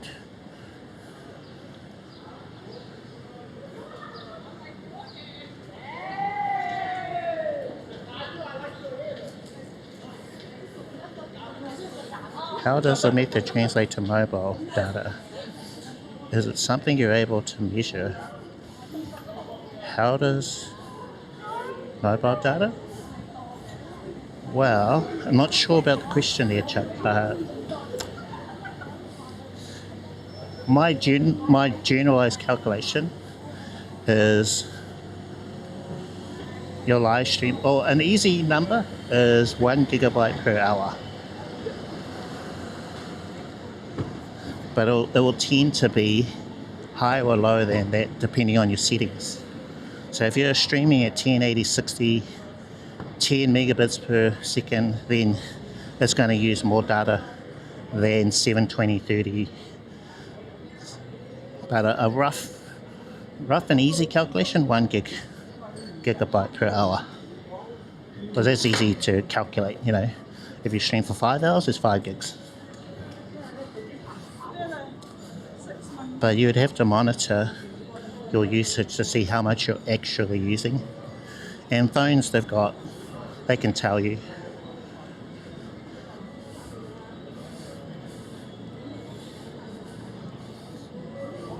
So MediaTek, you looked at.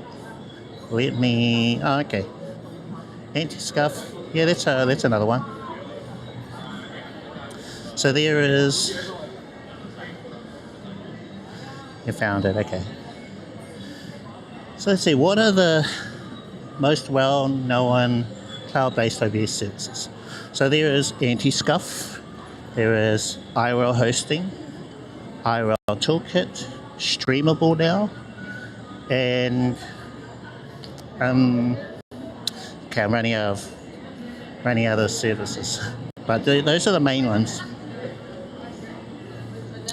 So what I would recommend is comparing 1080p 60 and 6,000 kilobits, because some will give you a price, but it's 720 30. And yeah, if you want to compare apples to apples, look at those numbers. 1080p 60 and 6,000 kilobits.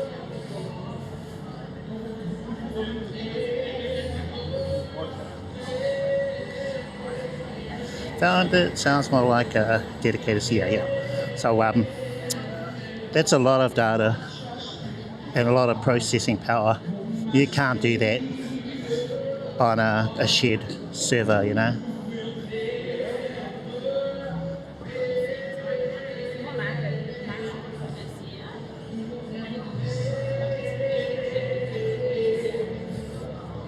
So you, the founder of IRL Hosting. She's really nice. Oh, cool. I think her husband runs it. Does mostly IRL streams in Japan. Oh, that's handy. Yeah, they were pretty cool.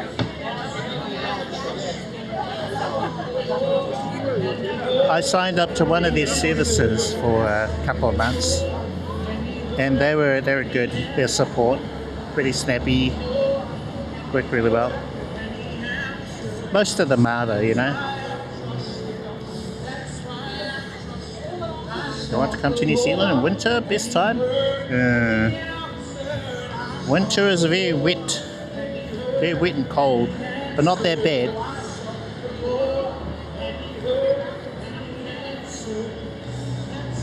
I think you said you've been here before, right? So, yeah, maybe. Yeah, maybe that works for you. Like it's summer here at the moment, tail end.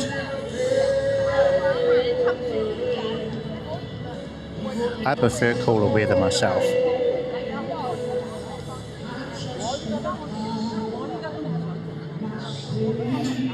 Random question from Mudi. Do you think I can survive without a job, just streaming, making YouTube videos?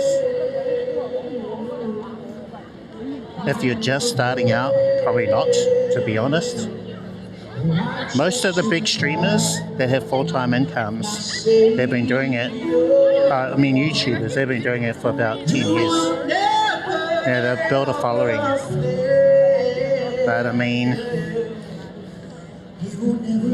it is kind of different for everybody. It depends on your audience. And your content. Some people have a very small subscriber base, but then a very, very loyal, dedicated following. Also, I think one real big factor is watch time. So if people will watch your videos from start to end, that's going to help. But I think in order for me to properly be full-time, I'd need to churn out a video like every other day for them to be...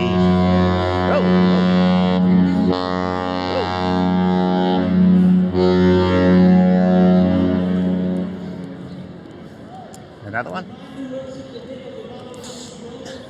Every other day, videos at least 30 minutes, real super long form, really engaging. There are people's channels I watch where they're just talking about One Piece, One Piece series, One Piece chapters, and it's just them with the camera talking for half an hour, 1 hour, and I'm just fully engaged. I'm watching the whole thing, start to finish.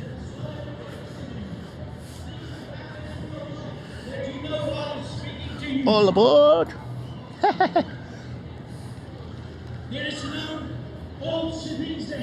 I think that is the best kind of video.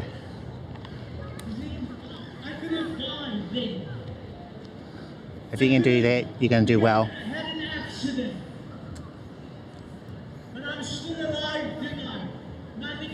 Welcome, everyone.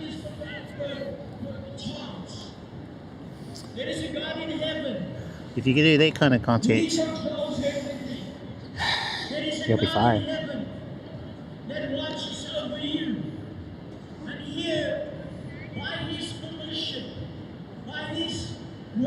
Got some links in the chat there if you did want to check out the YouTube channel, subscribe, want to become a member.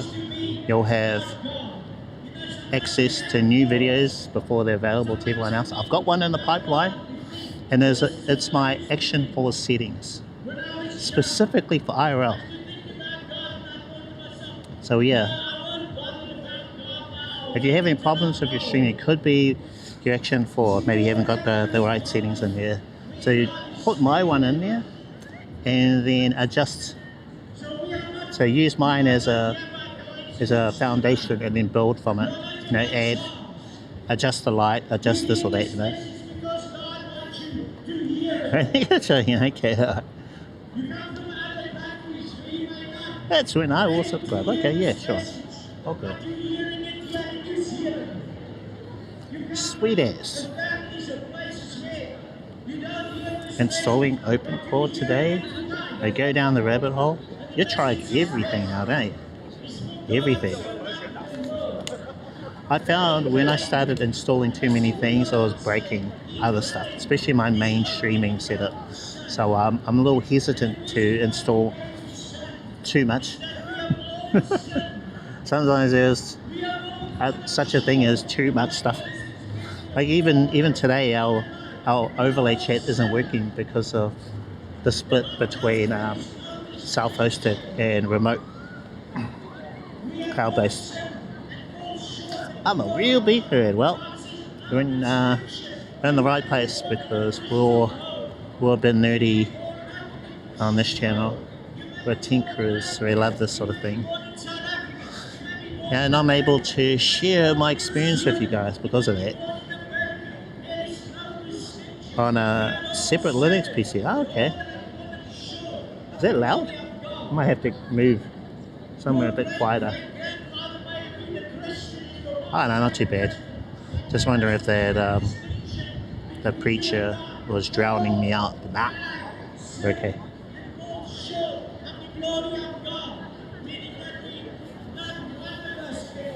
Reposition our camera up a bit. Not too bad. Okay, that's fine. Thank you. I'll do that.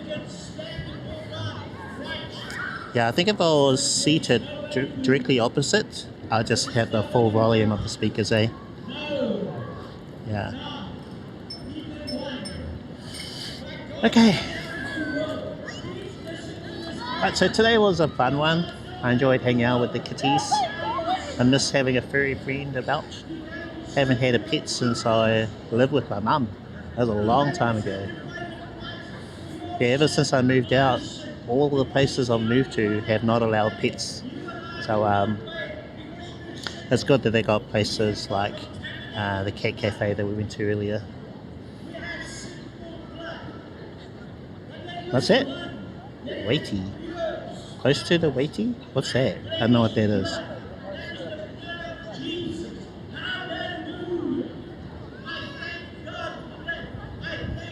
I want to do a bonus stream. There's a mobile app I've been asked to check out. I can't share it with you guys because it's not available yet on like the app stores. Close to water?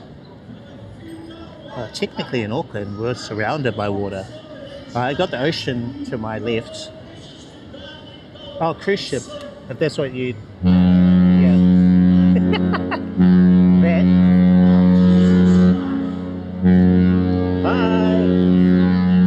Bye. The best cruise ships are the ones that play music. We get a couple that do that. They're popular in Japan, I've heard.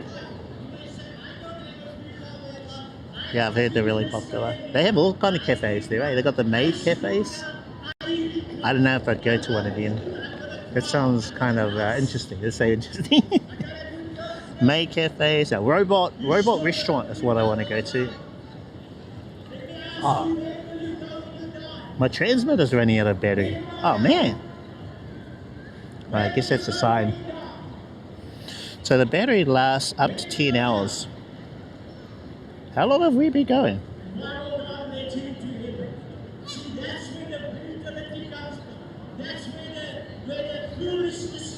3 hours 49 minutes. Okay. Maybe I have to switch to my other transmitter, use that more. Because I use the same one all the time for the action for. Well, maybe I didn't fully charge it properly. Don't know. Yeah, but these have a battery life of up to 10 hours. In real world experience, I found it lasts up to 8 hours. That's when I was in Seoul. It was like 7 hours, 7.5, 8. So I wasn't like full 10. Another great choice. Hey, thank you, Chuck. Appreciate that. My microphone, the one that I've got under my top. My wireless transmitter. So I have it here. So red light. That's not good. That's really not good. Oh, noise cancellation is on. That probably accelerated the battery drain. Okay, now it's off. So there's no yellow light over here.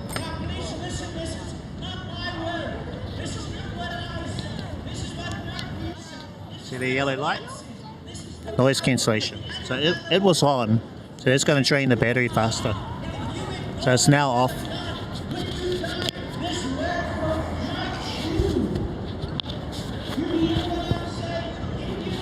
Might last a little longer now. I must have accidentally bumped it or something. Can hear it now? I'm just listening to the preview. I prefer without the noise cancellation. I think I've got it on a low setting. I believe it has 2, low and high. But there are certain places like cafes where I'll enable it.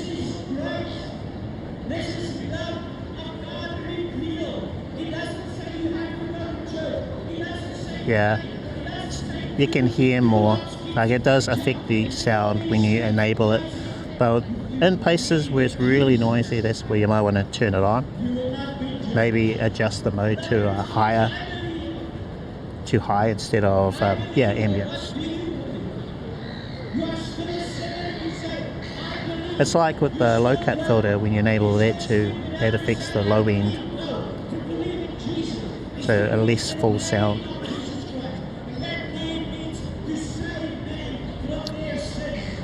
Okay, alright, so New Zealand chocolate is nice. We've got the best chocolate in the world, I think. I haven't tried all the chocolate in the world, but the places I've been to and I've tried their chocolate, I think ours is top. Here the crows.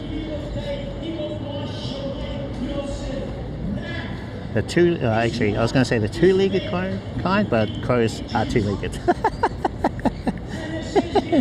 Whittaker's, yeah. Whittaker's is awesome. Great chocolate. And they've got so many variations, different types of Whittaker's chocolate too. Oh, the originals with peanuts there, I think. I haven't seen one of them in forever.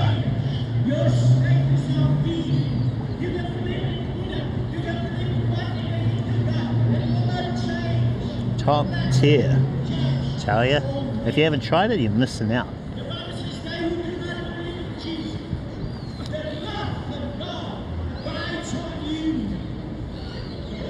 Oh yeah, Cookie Time. Are they still around? I think they may be having problems, eh? But Cookie Time, they're awesome. They sell them in buckets around Christmas time. But the cookies are smaller, but you know, get a whole bucket of them. Yeah. Cookie Time, Whittaker's chocolate. I think our Cadbury is different too.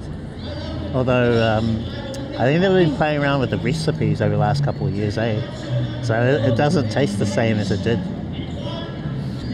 I think they're going through a whole shrinkflation. Chocolate bars are getting smaller and the ingredients are starting to taste. Yeah.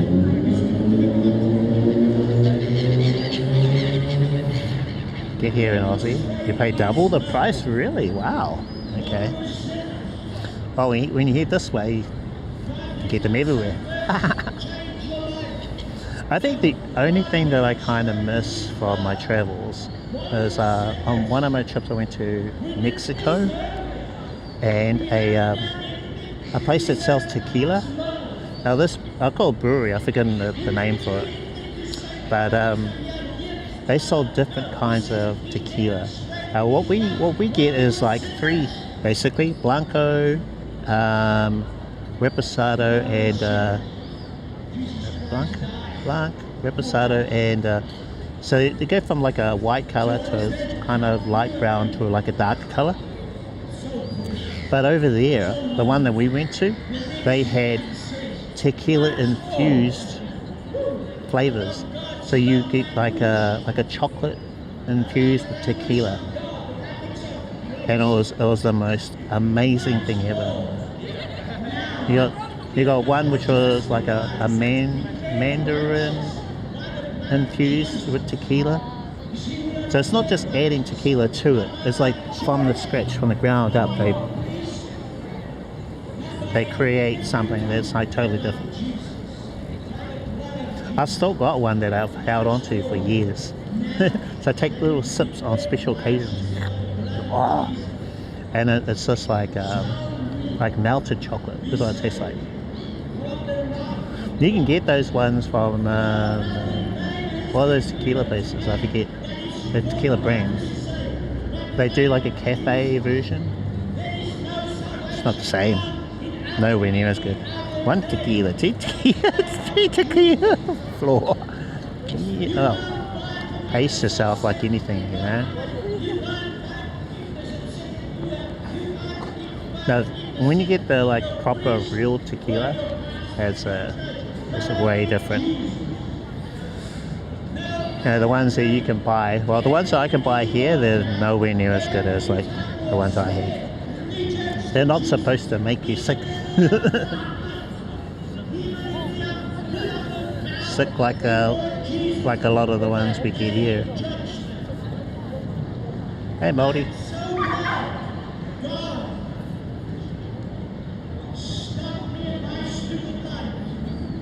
There's a doggo running around. Two of them. Cute. It's an animal day today. Doggos, and we've got cats earlier. The doggo. They look very happy.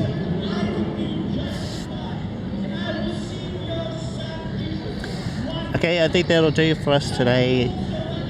It's been a good one. I want to thank you all for joining in. Appreciate you. So that's sort of like a peppery flavour, eh? Yeah, I'm not really a fan of those kind of drinks. It's kind of different. Yeah, peppery licorice. Thank you, my bro. Gonna review the VOD later, especially the very first part of the stream. I'm curious about that one. Yeah, what the connectivity issues from your side versus what I was experiencing in the moment. So I'm curious about that. Yeah, I grabbed myself something to eat. I might check in on the housemates, see what they're up to.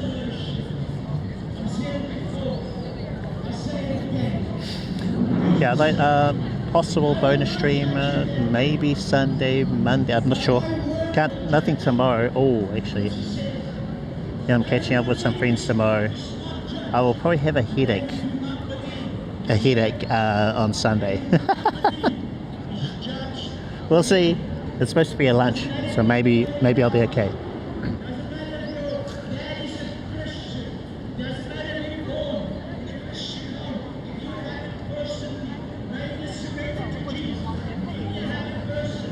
But yeah, there's this mobile app I'd like to try out. I think... no, I won't. No tequilas. I'm alright. I'm going to say now I'm just going to try and behave. But we'll see.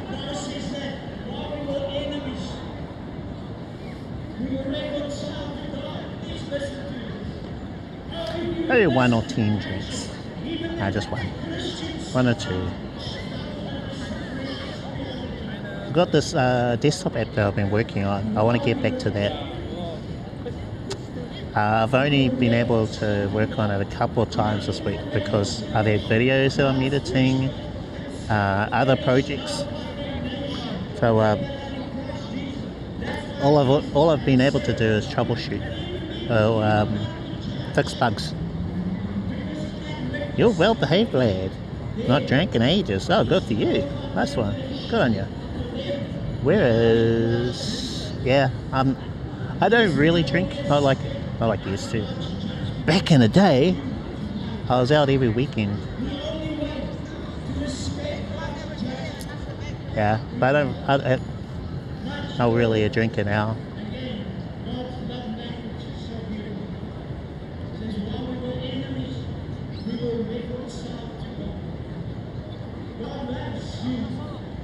So now,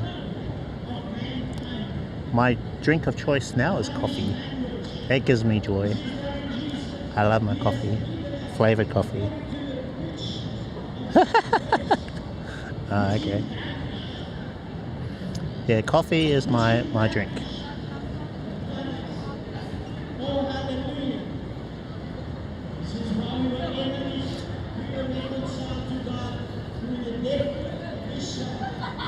But yeah, weekends love to go out, catch up with my friends, go to a couple of local nightclubs. They're not around anymore. Have a cunny dance. bit of a dance. Love my R&B, still do.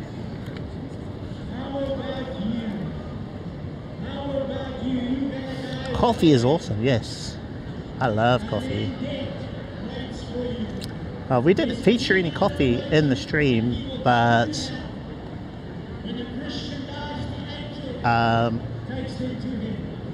yeah, this was I'd finished my coffee before. I'd finished my coffee before the stream started, and I was thinking, should I get another coffee while I was at the cafe? But I ended up getting a bubble tea instead.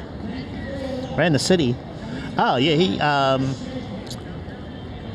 he's got his favourite, his local. I've never actually been to that place. It's just a different vibe, different. Oh, have I? Have I? I might have actually one time.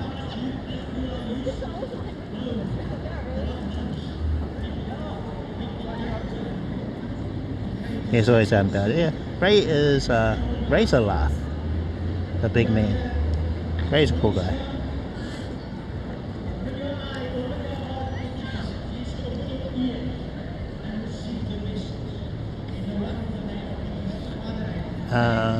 So yeah, here's his favorite spots. I know where they are. I'm okay just do my live stream during the day, head home, and then crash. That's it. I basically, yeah, I don't really have the energy for the nightlife like I used to. Yeah, twice a year, that's fine. Maybe you should move. Maybe. Yeah, I like it here. Not hard. Oh, okay. Whoa, that's awesome, Ray. I remember you telling me about it. I'm jealous. I'll be heading that way as well. I think I have to use my credit card, but near the end of the year, October.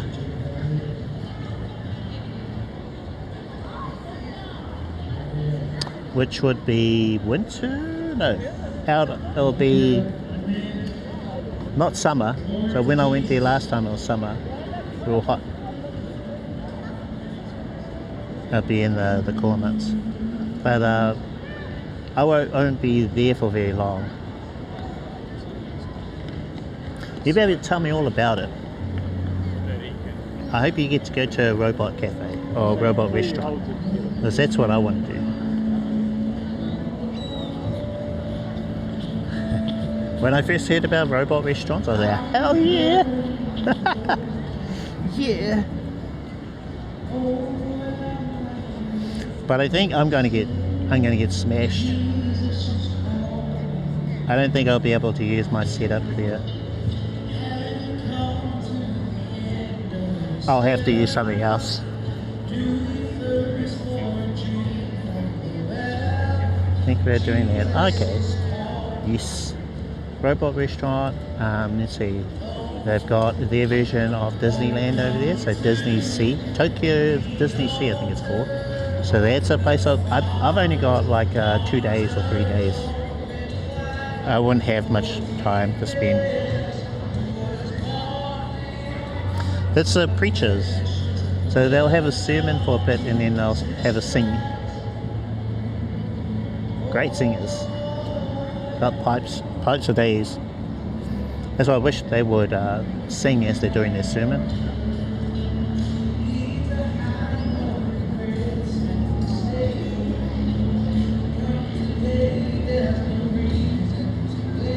Hey, battle jet lag. Okay. Wow. I've done 3 Disneys. I've done Anaheim, Disney World in Florida, and I've done Hong Kong. They've got one in Shanghai and they got the one in Japan, which isn't a true Disney. I think it's licensed. That's what I've heard, unless it's changed now. But still. it's approved.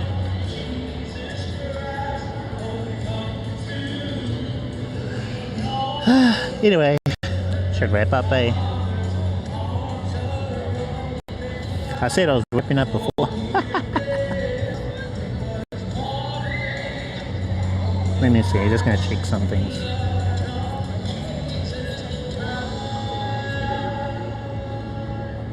Disney World. When?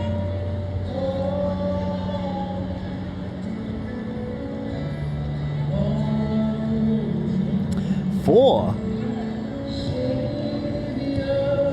Oh wow. Yeah, that's too young, eh? You won't remember. And you need to be about 8 or 9. Although, by that age, Disney probably isn't cool anymore. Definitely 12 and up, I think. That's when you're too cool for Disney. Maybe. How old is Mini Ray? How old is he now? I assume the whole family's going.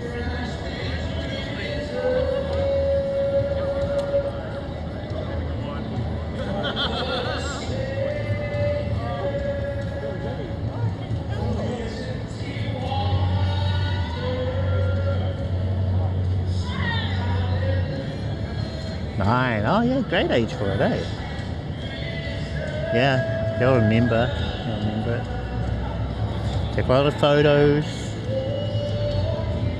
Enjoy your time there. Yeah, I want to see photos too.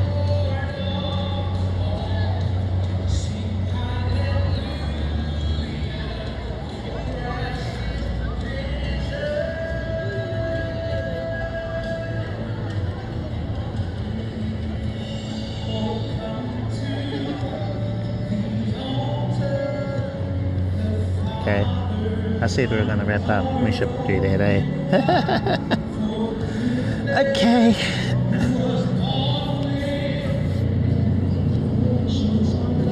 Thank you guys for tuning in. I'll tap the button. That way we'll have to wrap up.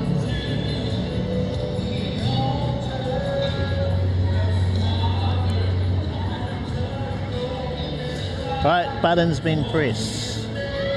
Well, thank everyone for hanging in, hanging out. Hanging out. Appreciate you guys. The bro DJ Reminisce, appreciate you. Cheers, my bro. Ray, Mediatek, GG's everyone who tuned in. Lurkers. Thank you, everyone. Hopefully you have a great weekend. Lovely weather wherever you are.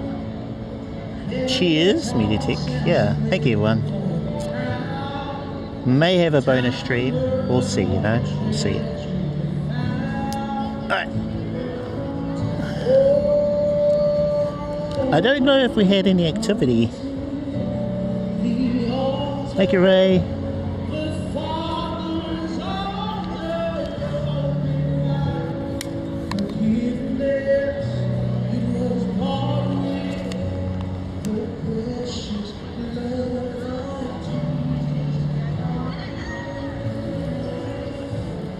Well, Streambot will tell me if something happened. Don't think so, yeah. Sweet ass. Yeah, it's been a good one. I will see you guys next time then.